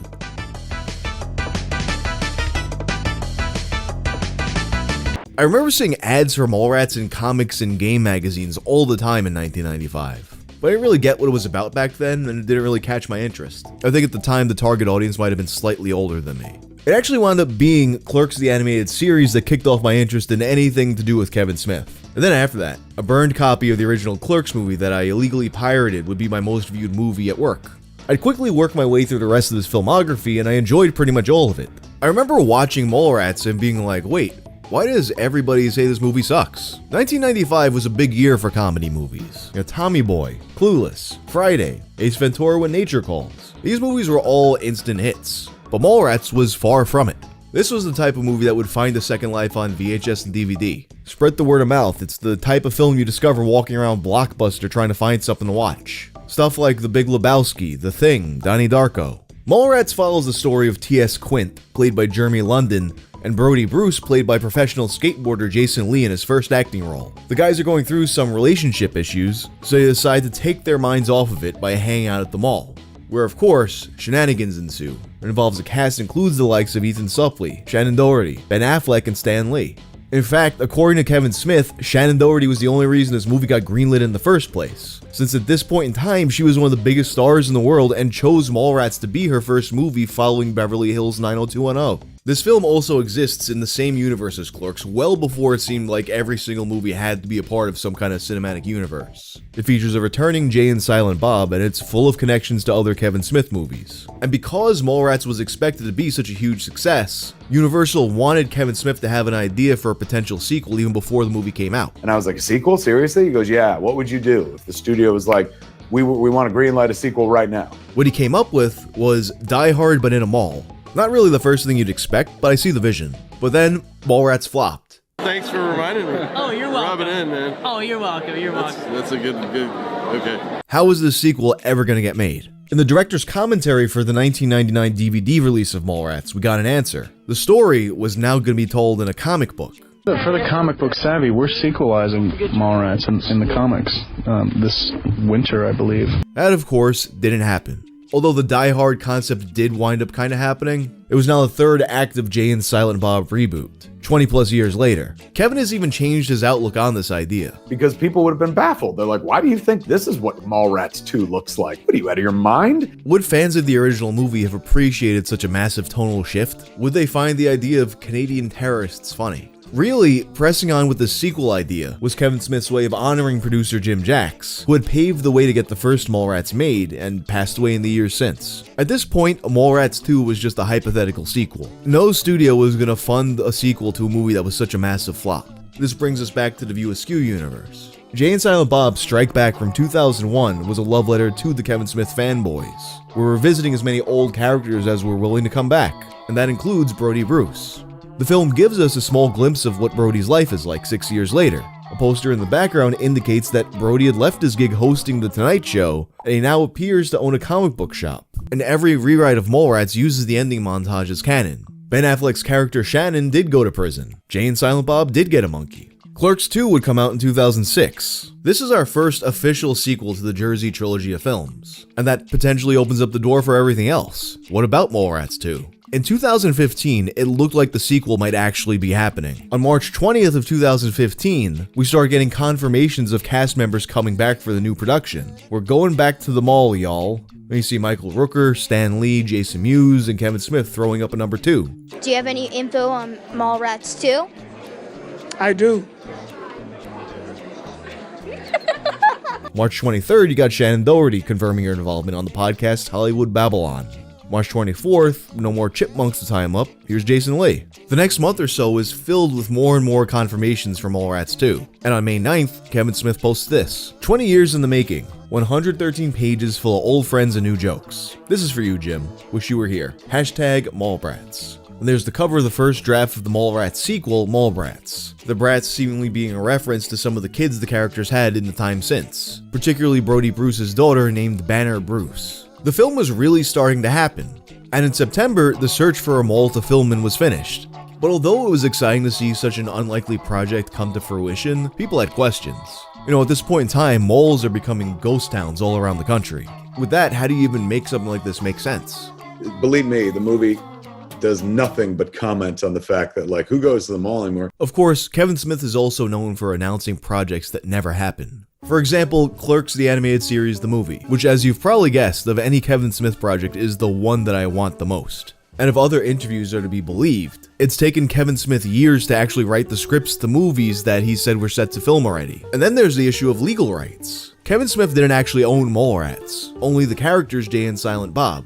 So if he wanted to make the sequel and finance it himself, he would have to buy the rights. He's also getting told that Universal doesn't make legacy sequels. A legacy sequel being one that takes place in the same timeline as the original but has a focus on new characters. Think stuff like Bill and Ted Face the Music, Top Gun Maverick, and Beetlejuice. So if the focus is on Brody's kid, then that's a legacy sequel. Kevin Smith just wrote the script before securing the rights. And then he would find out that Universal doesn't sell their films. Even ones that, as Shannon Doherty joked, were career-killing bombs. So it sounded like this was going to basically be a Gimli situation. It's my IP to sit on and do nothing with. But in this case, Universal actually was open to making the sequel.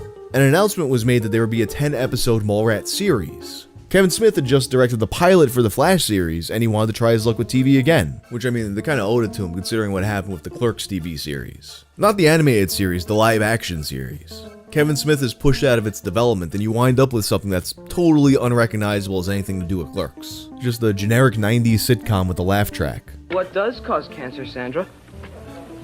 Lotion. Think about it. Everyone who tans uses lotion. You're serious.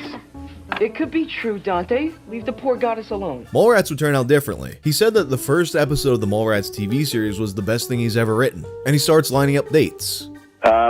It's half a script right now, and we're pulling our loot together. I mean, we've got, up until the beginning of 2016, so it feels like by the time we get to May 2016, we're going to be shooting. Jason Mewes mentioned shooting it the next year. The goal and the plan is to start shooting hopefully around February, March of next year for Mallrats 2. Then it just didn't happen. Stan Lee, of course, passed away on November 12th of 2018. And fittingly, he has a posthumous cameo in 2019's Captain Marvel, where he's seen reading a Mallrats script. Maybe I'll get a cameo. Now, I'm saying it in front of people, so you'll be embarrassed if you don't give me a cameo in whatever schloggy thing you're going to do next. All right? In 2019, Brody's back for Jay and Silent Bob reboot. Still in the mall, rocking the same look, winking and nodding to the audience that they're watching a Hollywood movie that's making fun of Hollywood milking franchises to death, while acknowledging that they're milking the View Askew universe to death. Through 2020, despite it still not having happened yet, Kevin Smith continues discussing Mallrats 2 in interviews, and then the script is finished. Now it's called Twilight of the Mallrats. Thanks to quarantine, I finally finished a funny first draft of Twilight of the Mallrats. This was being written around the same time as his other project, Moose Jaw. And although after the original announcement, people were concerned that Mallrats 2 wouldn't really make sense in this day and age, now the story revolves around the current reality of malls. Looks like we're heading toward it now in 2021, which is very exciting for us, said Smith. It takes place 25 years after the original and features the entire cast, and a new cast of characters as well. It's about Brody and his daughter and the death of them all. The Brody that we met in Mallrats has only been proven right in life. The world came around to his way of thinking. So, based on that, Brody never really had to grow up. And now, at this juncture in time, we face the moment when he might actually have to become an adult. And then in August, the cast confirmations start to come in again. Ben Affleck is confirmed, Shannon Doherty's read the script, and Brody's daughter Banner Bruce has been cast. She's going to be played by Aparna Brielle, who worked with Kevin Smith in playing Jihad in Jay and Silent Bob reboot. He was so impressed that he wrote Twilight of the Mallrats around her, and supposedly Bruce Campbell was also going to be involved. There was also renewed excitement as a restored deluxe Blu-ray was put out of Mallrats with new content from Kevin Smith. Twilight of the Mallrats was going to match beat for beat with the original movie. You can even hear it in the cold read of the script by Shannon Doherty, where her character Renee is waking up Brody in his current day bedroom that looks identical to his room in 1995. Renee gets off the bed, looks at all the posters on the wall. Brody goes, why? He's referring to his daughter being outside. Why? Isn't this a school day? Oh shit. This is not another quarantine, is it? I don't have any toilet paper. I see you managed to rescue some of your shit from my garbage. I can't believe you had the nerve to throw my life out of our house. You don't live there anymore, so the Brody Bruce Museum is out of business. I mean, look at all of this shit. You know what? I'm proud of all my professional accomplishments. Amused, Renee sees a particular frame on the wall. She says, You framed our divorce papers. And my personal accomplishments. This dialogue will confirm a lot of the plot and details that we had heard about the film previously. And Brody Bruce has in many ways become real-life Kevin Smith. Brody is holding on steadfast to the 90s. I swear the character is not based on me. In many ways a representation of the crippling effects of nostalgia. And like the problem the main character faces, how will this film honor the past but still exist in the current day? Then from 2020 to 2022, everything Mallrats 2 once again goes silent. Clerks 3 comes out in 2022 though, and even has a Mallrats cameo, with Ethan Suplee showing up as his character William Black. Landlord! When will I see the goddamn sailboat? On his podcast, Fat Man Beyond, Kevin mentions that the success of Clerks 3, which only had a $7 million budget, was making it look more likely that Mallrats 2 could actually happen. In a later speaking engagement, he refers to Clerks 3 as the KO pectate that loosens up the shit of Mallrats 2. Universal wound up co-financing Jay and Silent Bob reboot on the foreign end of the equation. So Jasper, our exec, was like, hey, we liked working with you, man, and we want to keep it going. What do you want to do next? I said, honestly, you guys have something in mind that I would love to fucking play with. I've been trying to play with for like 5 years. And he's like, Mallrats? I was like, yeah, I want to do Mallrats sequel. So he's like, all right, if that's what you want. He's going, let's look into it. But then 2023 would come along and Universal is still dragging their feet. And all the Universal execs sat around a table with me on the other side. They held up my script for Mallrats 2 and they were like, Kevin, this is neither fast nor furious. According to Joey Lauren Adams, Kevin's team was getting frustrated. Ethan Suplee said it at Steel City Con. All I've heard about Mallrats 2 is that I believe Kevin wrote a script and he asked a bunch of people. Everyone from what I was told said yes.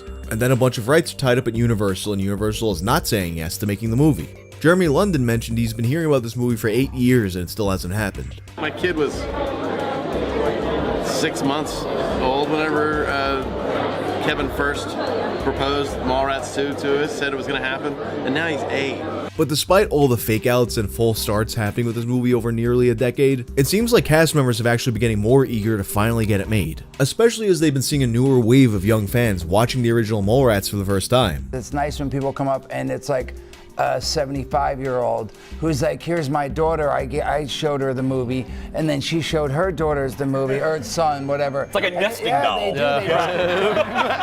It's really great. So there'll be like a 14-year-old and a 75-year-old, and it's pretty amazing to see. Like, it's great. On July 13th of 2024, the plans for this film would be altered forever as Shannen Doherty passed away following a lengthy battle with cancer. You might think that this would have ended the movie permanently, but in fact it seems to have actually made it much more likely. In an interview with People, Kevin Smith spoke about how Shannen Doherty really wanted to do this sequel, and they'd actually spoken about it shortly before her death. At the time of her death though, the project had actually been shelved. But after she died, one of his producers hit him up and said, hey, what if we did this as a tribute to her? And he was really into that idea. Still, with the history of this production and Kevin Smith's productions in general, you can't really take that at face value. As one commenter on a Reddit thread I saw posted, I've learned to just assume that a Kevin Smith movie isn't happening until I see an actual trailer. It's only been a couple months since this happened, so it remains to be seen if the wheels really do get set into motion this time. There was a time in my life when I was on a quest to watch every single Jean-Claude Van Damme movie. It starts with Bloodsport, which is one of my all-time top movies. My friends were just constantly quoting it out of context, like some kind of communal group stimming. You're not going to call the cops? Okay, USA, don't hit back. Then I'm like, you know what? Let me see what else Van Damme's got. And at the time I'm on my Jean-Claude Van Damme journey, Blockbuster Video introduces one of the greatest deals in movie history in an attempt to compete with Netflix before streaming took over. They mail you 2 or 3 movies at a time. Then when you're done with those movies, you return them to the Blockbuster Video store, where they give you a new movie immediately. And then while you got that movie, they mail you another movie. This absolutely destroyed their revenue, was another nail in the coffin, but it was great for guys like me. And I had tons of downtime on my old job, so I'm watching Kickboxer, I'm watching Tony Khan's favorite movie, Time Cop. I have myself a double feature of Double Impact and Double Team. You know, you watch a Van Damme movie, you know it's gonna be cheesy, but it's gonna be awesome. And then in the middle of this Van Damme binge, in 2008, he puts out this movie called JCVD. In this movie, Jean-Claude Van Damme plays himself, but a version that's kinda real but kinda fictional. He's a faded and forgotten action star from the 80s, and he finds himself in the middle of a post office robbery. And it was really good, but in a different way from his other movies. It leaves you thinking, wait, this guy could actually act? He could make the audience feel something besides hell yeah, dude? Some people even went so far as to say that he deserved an Oscar for this performance. And because of JCVD, Jean-Claude Van Damme finds himself in the middle of what was looking to be a career revival. So he immediately begins work on a project that's written, directed, and starring him. And in his own words, this movie was a message sent to him from God. But God never gave me the solution, basically, of saving the world. I made a movie about it called Eagle Path. But it's not out yet. In production for, at this point, about 16 years, it's become his Chinese Democracy, although that actually came out. With this project, who knows if it'll ever see the light of day. This is the story of Full Love, aka Frenchie, aka The Eagle Path, aka Soldiers, Jean-Claude Van Damme's unreleased film.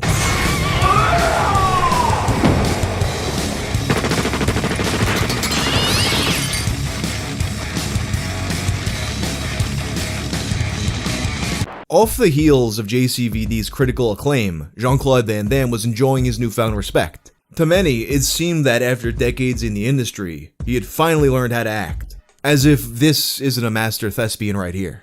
And I'm going to kick that son of a bitch Bison's ass so hard that the next Bison wannabe is gonna feel it. And like a lot of creatives, JCVD had a project that he was just dying to make. So instead of wasting time on red carpets, he was going to make his dream project, a film entitled Full Love. Of course, doing this, he had no time to promote JCVD anymore. So he started skipping promotional appearances for the film, including things like the Toronto Film Festival, much to the chagrin of JCVD's distributors. A decision that he might have eventually come to regret. Full Love was also the reason that he turned down the first Expendables movie. In an article by Les Inrecuptibles, loosely translated, when Sly called me for the first time, I was in full editing fever in Hong Kong for my new film, which is not yet finished by the way. He was almost called Soldier, then Eagle Path, but finally I come back to my first idea, Full Love. You see a poster with guys who shoot with a machine gun and a title on top, there, Full Love. I think it creates something, no? So in short, I was busy and I refused cordially. Full Love actually wasn't JCVD's first time directing a movie. In 1996, The Quest was JCVD's directorial debut, a film that he also starred in. Van Damme plays a man who goes from 1920s New York to Tibet and ends up in a fighting tournament.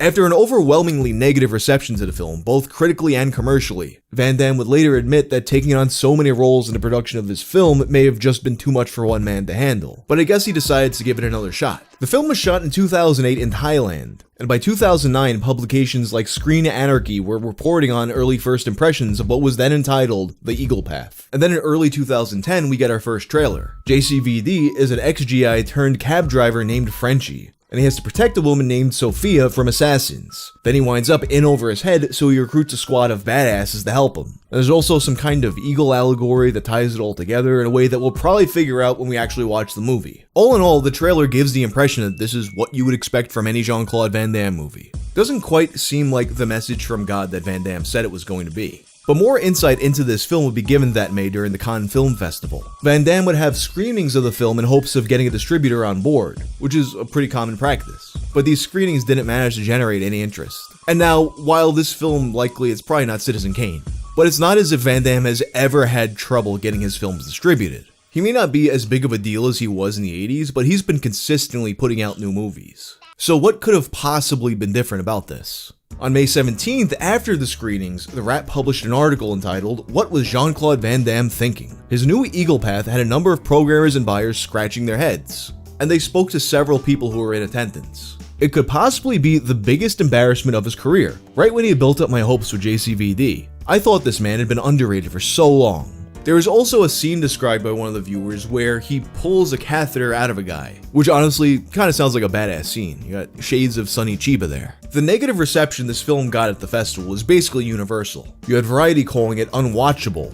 Great job. Blueprint Reviews spoke about how they saw a group of teenagers at the screening walk out while calling the movie shit. It was also said that besides Van Damme's performance, everything else about the movie felt amateurish. Yet, the people working on this film were no amateurs. For example, its cinematographer Doug Milsom worked on The Shining and Full Metal Jacket. That is quite the pedigree, so clearly incompetence on the part of the crew wasn't what was going on here. One of the things that was said to be baffling to the money men in attendance was the film's ecological message. With Van Damme's history of fighting for animal rights and various environmental causes, it makes sense that he would want to put that kind of messaging in his message from God, but that message didn't quite land for the people in attendance. Perhaps a bigger issue was the ending. It was described as 2001-like, a montage spanning birth, death, and the end of the world, you name it, which makes me think of the end of Evangelion. And in a recent interview with Viking Samurai, Ross Clarkson, who also worked on the film, speaks about how the production was littered with issues and creative disagreements, including the entire crew telling him to get rid of this ending. I directed some parts of it. I did some second unit on it because him and Doug had a bit of a falling out on it. In the beginning, it wasn't such a bad film, but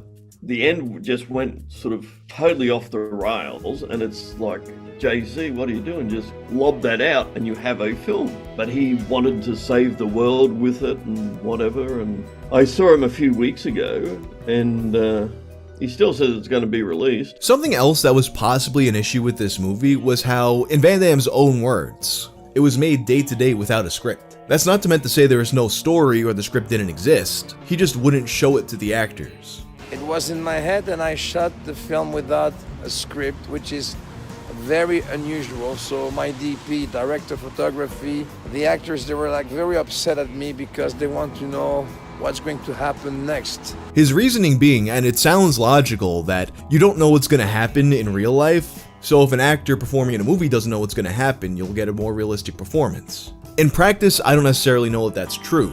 During the screenings, Van Damme also had what came across as a kind of desperation when addressing the distributors. It felt like Van Damme was talking to us, the distributors of JCVD, when he got up and said, "I'm saying this to distributors. I know I haven't been good in the past. I will come to your theaters. I will do your American TV shows." Which, after abandoning the JCVD promotional tour to work on this movie, it's reasonable to assure distributors that that won't happen again. What was less reasonable was how he allegedly blocked people from leaving the screenings, like physically with his body. I can almost picture this being a scene in some kind of prequel to JCVD. Maybe he starts beating up the kids who called his movie shit. But despite all the reporting about what a disaster these screenings were, it appeared that someone bit. Because in June of 2011, the Eagle Path was listed for sale on Amazon UK's website, but then it was removed in October. This movie was clearly shaping up to be some kind of a disaster. And he had already admitted that taking on all these different roles while working on The Quest was a struggle, so why would he put himself through this again? Van Damme spoke about this in a 2011 interview with Black Belt magazine. "I put my own money into The Eagle Path. It's a very personal project for a number of reasons. Not just because of that, or because my son Christopher and my daughter Bianca are in the movie. It's a story I wanted to tell for a long time. When I talked about making films before, people told me they liked the idea but then suggested changing so many elements that it would no longer have been the movie I wanted to make. After JCVD, I knew I wanted to do something that was a little different, and I thought it was time to do this project. So I decided to put up the money myself and shoot the movie I wanted to make. I used a lot of new actors, and I gave them the chance to improvise, to breathe life into their characters. We had a cast that was all working together for the same goal. It's a hard film to talk about without giving too much away, and I am interested to see how many people respond to the project and the performances. This movie was clearly very important to him. He even named it as one of his own top 5 favorite movies from his filmography. Bloodsport, Universal Soldier, Legionnaire, JCVD, and Full Love. Which, I mean, how are you gonna leave out Time Cop? Time Cop is easily a top 3 Van Damme movie. At one point, he even referred to Full Love as his signature movie. And his website, JCVD World, even had a section for it in his filmography. But having had no success in getting distribution for the film, it was clear that more work had to be done. So in 2012, Van Damme would go to Bulgaria with a longtime collaborator, producer Moishe Diamant. They did some reshoots with the intention of clarifying the story and beefing up the action scenes. And after these reshoots, promises that the movie was finally coming were made frequently. That July, Matt J. Horn would get an interview with one of the co-stars of Eagle Path, Byron Gibson, who JCVD had personally cast as a gangster. He hadn't seen the movie since it was filmed 4.5 years earlier, but still, Byron was confident that the movie was coming out soon under the name Soldiers. In 2013, Jean-Claude told Asian Movie Pulse that he vowed to bring it out in its best image. He said that he puts his heart into everything he does because without love, there is no honesty, and therefore no success.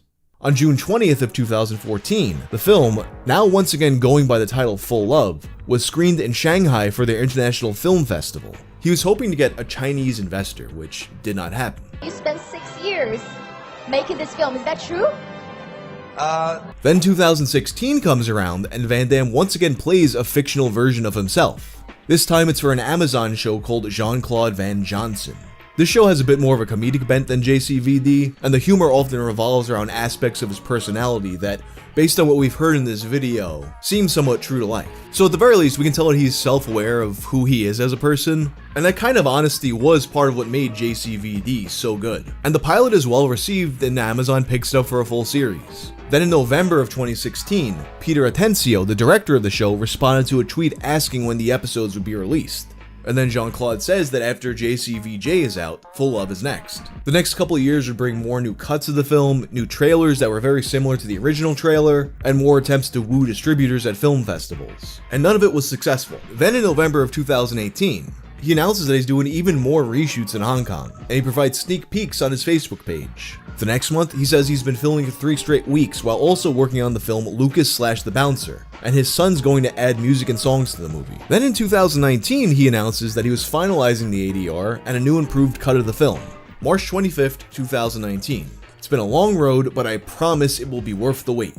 The next day, a teaser trailer drops on YouTube, or as it's titled, Distribution Trailer. Then a few days after that, the website City on Fire reveals that a 3-disc special edition of Full Love was coming to Blu-ray. It would contain all the different cuts of the movie, the Full Love cut, the Eagle Path cut, the Soldier cut, and even a fan edit of all 3 cuts. There would also be countless special features with interviews spanning back to 2008, a slipcover, and even a booklet, and was going to be a Walmart exclusive. And this is more care than any Jean-Claude Van Damme film has ever received. So clearly, whichever distributor finally picked this up really went hard for it. Oh wait, I forgot to mention that this was announced on April 1st. Of course, multiple sites would still bite. December of 2019, Frenchie is coming within the next few months. Full Love is now being called Frenchie, F-R-E-N-C-H-Y, Frenchie, and Frenchie will come out in a couple of months. It was only renamed back to Full Love a few months ago, and now it's called Frenchie. And of course, the film does not come out in the next few months. Although in January it said that post-production is finished. I finished the film, we just finished the post-production. Yeah, the movie we've done a couple of years ago. But now, with the film finally done, allegedly, COVID-19 happens. Movie theaters are shut down. So now instead of looking for theater distribution, he wants to get on a streaming service. Of course, this film does not wind up on a streaming service. And according to an interview that Chris Van Damme did with Viking Samurai, in 2020 they would do even more reshoots. Something that Chris expressed a lot of exasperation over, but he did seem to feel after having done it that the reshoots were very worth having done. There was a lot of political conflict with the post-production over in Southeast Asia where we were shooting the film. At one point they lost some of our sound stems, well, the whole movie. Wow. I'm being humble about it. And so we had a big legality issue, but we cleared that and everybody went home happy. I brought the film here. I spoke to my father in 2017. I said, or early 2018, I said, Dad, I think it's time to bring it here. Let's do post-production here and let's finish it. We did that in 2018, finished the 2019 version. And in 2020, my father decided to reopen the movie and do an additional shoot to help benefit the story, which I think was one of the best ideas they could have done. At first I was like, oh my God, really? And all this, we have to go back again? Are you serious? And I was in Belgium with my wife. I had contracted the Delta COVID-19 virus and I was put out for a month. So I was editing some of the stuff they had shot here. My brother was directing. I wanted to direct with him. We edited in Belgium while I was sick and then sent it back. And it looks great in the movie. Right now I'm back in LA and I'm doing the post-production, hopefully final post-production to get this thing off the ground. That interview was conducted in 2022. And in the interview, Chris is saying that it's coming soon, but we've heard that a million times, and he knows we've heard that a million times. But you can sense this vibe of a kind of relief that this project that's taken up, at this point, almost half his life is finally coming to fruition. At the very least, he truly believes that it's finally happening. And then on February 19th of 2023, City on Fire reports that Eagle Path may finally release, right after the Berlin Film Festival. This one was not an April Fool's trick, but it still didn't happen. Then in November at Comic-Con in Brussels, Jean-Claude Van Damme said that this would be his next film released. And also at the behest of distributors, the film was renamed from Frenchie back to The Eagle Path. Which honestly, smart move. I imagine that since there's a character in The Boys called Frenchie, there was a legal concern here, but I think Eagle Path is just a better title in general. That same month, co-star Joseph Cannon went on Instagram saying that the film was about to be released soon, so it looked like this thing was really finally going to happen. At this point, the film has been worked on for 16 years. There's been several reshoots, several re-edits, several promised release dates that never materialized, even an abandoned attempt at releasing the movie as an NFT. Yet, I do think we will eventually see this movie. But the more I hear about it, the more I think it's a coin toss between this truly being a masterpiece or the beginning of Jean-Claude Van Damme as the Tommy Wiseau of action movies. I've spoken a lot on this channel about the late 90s and early 2000s phenomenon of websites belonging to weird guys. My here, hello my future girlfriend, the icy hot stuntas.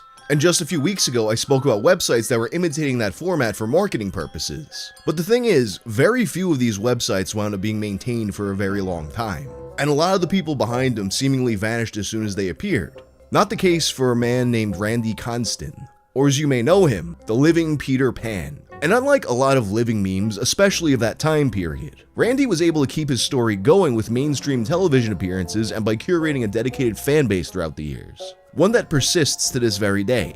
So for today's video, we're off to Never Neverland with the boy who never grew old.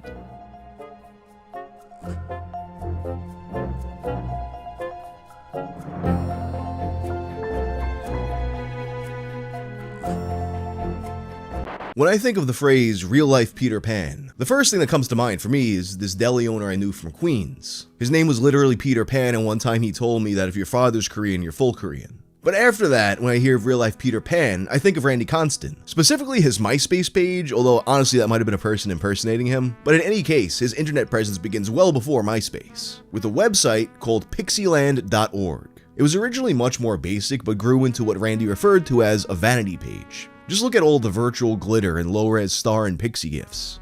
And in this state, it's been preserved to this day in all of its Web 1.0 glory. A place where Randy felt free to express himself and find like-minded souls, potential new friends, the lost boys of the internet, people who believe in magic and diversity, all while looking to have some fun. 2 weeks into launching Pixieland, Randy would go from obscurity to having a top 10 personal homepage ranking on Yahoo Australia and New Zealand. And after just 2 months, 500,000 page viewers. People around the world, from forum trolls to MIT faculty, were passing around photos of Randy Constant. And I mean, just look at what he was posting. How could they not be intrigued? By 18 months in, you had 3.2 million people looking at his page. Who was this man, and why did he take Peter Pan's challenge of never growing up as a personal challenge? Growing up in the 60s and 70s influenced Randy's outlook on life. He liked to dress somewhat androgynously and had a particular affinity for bright colors. As Randy once put it, he felt a calling from a left brain and a right brain. The girl's side caring about hair and clothes, and the guy's side that didn't care. One side of him just wanted to play music and design software and gadgets, and the other side wanted to sew and make costumes. Unfortunately, this society has all but defined the gender boundaries, especially the rules dictating what boys should or should not enjoy, yes, girls too. Yet little girls are often praised for interest in boyish activities, while boys who do the opposite are seldom tolerated. He shared these thoughts with his parents as young as 8 years old, and while most parents, especially back then, might be taken aback, it seemed like he actually had a really good relationship with his parents. I think I was about 8 when I told my dad, I'd like to be a fairy. He probably wondered what kind of a child I was going to be. In an article by the Palm Beach Post, Randy shares his fondness for his father Roy, who had passed 7 years prior, and it seemed like he had the perfect upbringing for embracing childlike wonder throughout his entire life. You see, his father Roy was a toy designer, just like Stu Pickles. But tragedy struck Andy very early in life. His mother Florence took her own life when he was just 12 years old. Roy Constant would shield his son from knowing the truth about this until he was 20. He told me it was an intestinal blockage, and I bought it. But despite her very early death, Florence wound up playing a pivotal role in Randy's life. She's the one who introduced him to Peter Pan, the actual book which Randy considers more canon than the Disney take. Randy was drawn to the idea of Peter Pan, a boy fairy who never grows up. And when Randy turned 20, he decided to take this further. Why not just go around dressed like Peter Pan? Who cares what anyone will think? Embrace his lighter side. Life is tough enough. Who does it harm if he wants to live his life for himself? Besides, he's a born and bred New Yorker. He's been dealing with people talking shit his whole life growing up in Staten Island. Past a certain point, Martin, I'm a New York fairy. I don't take any shit. I gotta say, I never would have expected this dude to sound like that. Randy would go to college for only 2 years before getting a grown-up job. I've worked designing software and electronics Randy, for the that- electric utility industry for some 25, 30 years. He also enjoyed inventing gadgets, but at heart, his real job is that of being an eternal child. Those early working years would be at Con Edison. In his interview with Conan O'Brien, Randy says that most of his coworkers were actually cool with him wearing his outfits to work. Oh, wait, and there you are at work. Is that you at work? That's me working at home now. Yes, I've been confined to That's you. Please remain at home. Although in another interview, he would note that he didn't wear his outfits every single day. Sometimes it would just be maybe a green V-neck. Can you imagine though, you're at work one day trying to debug some hardware issue, and they got this guy sitting there looking he's about to swashbuckle with Captain Hook? So eventually they just let him work from home. I can picture someone hearing that, watching this video, and being like, wait, that's a great idea. I can almost picture George Costanza coming up with that plan. Like many New Yorkers, Randy would eventually move to Florida, Tampa specifically. As he notes, New York is too freaking cold. It's clear that Randy's a man who's lived many lives, and an article by the Tampa Bay Times in 2001 would shed some light on them. Before fully leaning into the Peter Pan persona, Randy had some troubled teen years and he was deep into a party lifestyle. He eventually finds himself on the wrong end of a bad acid trip, and he joins a cult. At the same time, he's confused about his sexuality. He considers himself to be a mixed gender person, and this is the 70s before every single person had heard of a non-binary person. So he's not even really sure what that feeling entails. Looking for answers, he winds up at the Identity Help Center in Greenwich Village looking for answers. This is a support center focused on LGBTQ issues. I had on this real short shirt tied around my midriff and velvet hot pants, Constance says. I walked into this place and said, hey, I like girls, but I like to dress like this. The counselor looks up and says, New York is a big place, buddy. The world is even bigger. You'll find somewhere you'll fit in. Constance decided God liked him the way he was. He hasn't seen a therapist since. Of course, Randy wasn't the only one confused about his orientation. Not even his eventual wife was convinced at first. You know, you're a straight girl, he's got to be gay. Which is all okay by Randy. I've never had any physical attractions to anything but girls. Strange though, I consider myself to have a strong feminine side, and have often thought of myself as a boy lesbian. His eccentric friends agree that Randy has a strong feminine energy. That's something most men are afraid to show. Although the femininity of the Peter Pan character was important to Randy, perhaps the bigger part of it was of course the fact that Peter Pan doesn't age. He's eternally youthful, something that Randy aimed to achieve. Look at me, I'm 50 years old and I'm still Peter Pan. He's got a full head of hair and is vain enough to watch his weight. I mean, look at those biceps. Clearly it's the gym. He might be Peter Pan, but at heart he's still a bro from Staten Island. He wouldn't even acknowledge his real age. 50 years old, very youthful 50. I don't count that second digit anymore. I just turned 5. You just turned 5. Okay. So he celebrates each decade as a single year. I'm 5 years old at heart, but the state of Florida says I'm 54. You could party with Randy from time to time at the local Ren Fair, where you'll also notice that he's quite the musician, and he plays a lot more than just the lute. He's a one-man band who's played music for most of his life with influences including King Crimson, Pink Floyd, the Moody Blues, and the Beatles. He even sells his own original music on his website, like one about Peter Pan hooking up with Dorothy from The Wizard of Oz. Look at that album, I mean, how could you say no? You can even get it with a signed autograph for $14. Maybe you can get a stylish Be a Pixie tee. It all helped to keep the website running. Web hosting was expensive, and this man was getting millions of views. And he also donated 20% of each sale into kids' charities. So Randy Constant's Pixieland site was getting a ton of traffic, and in 2001, Pixieland.org would even win a Webby Award for Best Weird Site. He celebrated by kissing Dorothy from The Wizard of Oz in front of Andy Grove, the former Intel chairman, but not all of the attention he was getting was positive. He'd also get the attention of sites like Losers.org, which tracked, as they put it, the internet's biggest losers. The way they put it, he frightens children and disturbs adults nationwide.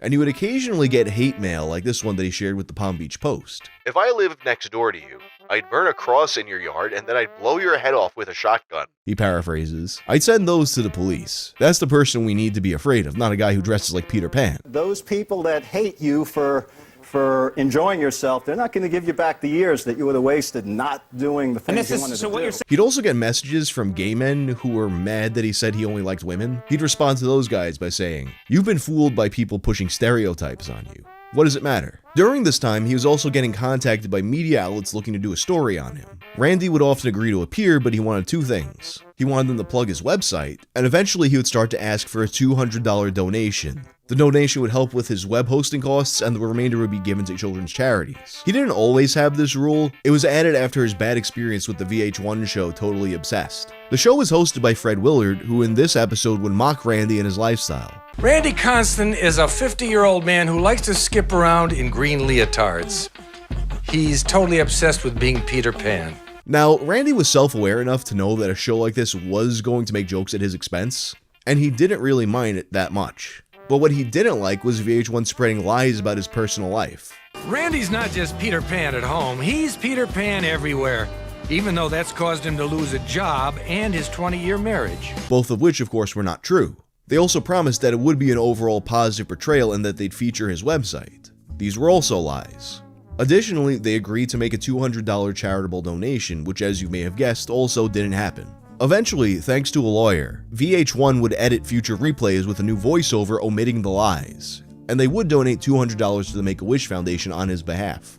Randy may have a childlike persona, but he's not an idiot and he knows how these media companies play ball. That being said, I didn't want to sit here and talk about how VH1 broke his rules all while kind of doing the same thing, so I spoke to him over email. He told me that he reserved the donation request for big media companies that were going to demand a lot of his time. If you've worked on any shows like this, you know that even a few minutes of footage will take up an entire day or more. So he told me not to feel obligated to do it, but I gave $200 to the Make-A-Wish Foundation in his honor. His self-awareness with media companies was also why he didn't want to go on the Howard Stern show. He knew how that would go, and he didn't want to be the next whack-packer. In any case, he was a better fit for shows like Conan O'Brien, where they had a playful, fun rapport. And he did appear on a lot of talk shows. In April of 2003, the real-life Peter Pan had himself a big week in Hollywood. He was the third guest on the Jimmy Kimmel Show with an eccentric cast of characters. This time, the couch would be Randy, Malibu's Most Wanted Jamie Kennedy, and Bret Hart's favorite worker, Bill Goldberg. Bill Goldberg didn't seem to know what to make of Randy, but he wasn't there for Randy. He was there to have a pillow fight with Jimmy's cousin Sal. As Bret Hart may have predicted, though, with Bill Goldberg being such an unsafe worker, it was inevitable that Randy would find himself on the wrong side of a pillow swing. But Randy was a soldier, and the next day he would find himself at the pilot taping for Steve Harvey's new show. Although the audience seemed to know Randy and reacted well to him, Steve didn't really get the whole real-life Peter Pan thing. In fact, Randy said that despite his staff doing their research, Steve seemed completely unprepared and knew nothing about him or his website. And then on July 16th of 2004, Randy is back in New York as a guest for Conan O'Brien. On top of how peculiar and attention-grabbing the real-life Peter Pan character is, Randy just has this natural charisma that makes people want to follow him around with a camera, documenting this man's daily life. He wasn't that hard to find, as one journalist was able to find him at the local Lettuce Lake Park, wearing his bright green lycra playing on the monkey bars, accompanied by a woman dressed as a pixie. But please don't film him in his private state of play. That was something he'd request in the writers when he booked a show. And you know, these days I often see it said that in general in life, people tend to act more reserved because they know that everyone's got a camera in their pocket and they don't want to be embarrassed in front of everyone. So it's very forward thinking that Randy was able to identify that problem even way back then. Of course, the real life Peter Pan doesn't just play. As you said before, he likes to party. He's a boy who loves the nightlife. But after his 20-plus year marriage ended, he was dying for his own Tinkerbell to spend these lonely nights with. Or as he called them, Tinks. Sometimes, though, he was looking for love in the wrong places. He told the Tampa Bay Times that he'd often go to lesbian bars because straight bars didn't want a man dressed up as a fairy. But then, you know, he winds up attracted to the lesbians, and if you've ever listened to Pinkerton by Weezer, you know that doesn't work out. So if the lesbians aren't working out, perhaps there's another way. Channeling shades of Hello My Future Girlfriend, there was a section of Pixieland.org where Randy laid out what he was looking for. So, are you really Tinkerbell? Randy's approach was that he was going to completely be himself up front. He's not going to sugarcoat anything. He's not going to hide his desires, and if you see this and you're still game, he's your man. That would make him a happy pixie boy. What was Randy looking for? Only women. One that's not worried about what society thinks. One who will love and not just tolerate Randy's interests. But the biggest thing if you want to be Tink, you have to share Randy's faith. That's right, you might be surprised to hear that Randy is actually a devout Christian. When he said that God loved him just the way he was, you might have thought that was a figure of speech, but he meant exactly what he said. In fact, in addition to the Peter Pan site, Randy also ran his own ministry website called the Through the Cracks Ministry, dedicated to people who've been shut out by religion and have fallen through the cracks. He says that his hero, in addition to Barack Obama and his father Roy, is Jesus Christ, the real one, not the one that religion created. And spreading his faith was part of the reason why he was okay with being on shows that he knew were going to make jokes at his expense, because he's still getting out there and spreading his message. Knowing that many of his followers may be skeptical, he said, "Find out for yourself if God is real, and either way leave the question open to a greater influence, just in case you're wrong." The ministry website would receive a lot of emails, which he'd respond to publicly, and he'd sort them into 3 categories. Spiritual people frustrated by organized religion, like Randy himself, people wanting to debate, and people who are suffering. Randy's approach was to embrace outsiders through his ministry, a way to bring others like him to Jesus, feeling that the church pushes non-traditional people away by making them feel like rebels or perverts. We're one big happy family, even that silly cousin Debbie's brother who wears a house dress in the kingdom of God. He doesn't believe that God would judge, only humans do that. And although the parameters of Randy's dating profile were very specific, a practical smorgasbord of ladies applied looking to be his tink. According to interviews, he had heard from over 400 would-be Tinkerbells from all over the spectrum. Following this, his dating life would experience a number of ups and downs, including seeing another internet celebrity named Kim from the website iskip.com, and there was another woman he'd speak about on his website who'd later request that he removes any mention of her, something he'd take as a lesson learned. Despite the hundreds of emails he'd receive, he'd ultimately meet his match in person. In the summer of 2006, August 13th, Randy met a woman named Dorothy at a place called the Suncoast Resort. Dorothy, as you may be surprised to hear, wasn't the owner of many whimsical outfits, so she'd borrow some of his and soon amass a collection of her own. The couple that makes pixie skirts together stays together. And then on October 7th, Randy would propose at their favorite club, The Castle in Ybor City, a venue that Randy loves so much that he's written a song about it. I've actually been to this club and it really does rule. Like when I've been there, downstairs it was more of like a chill goth music vibe, and then upstairs was heavier industrial stuff.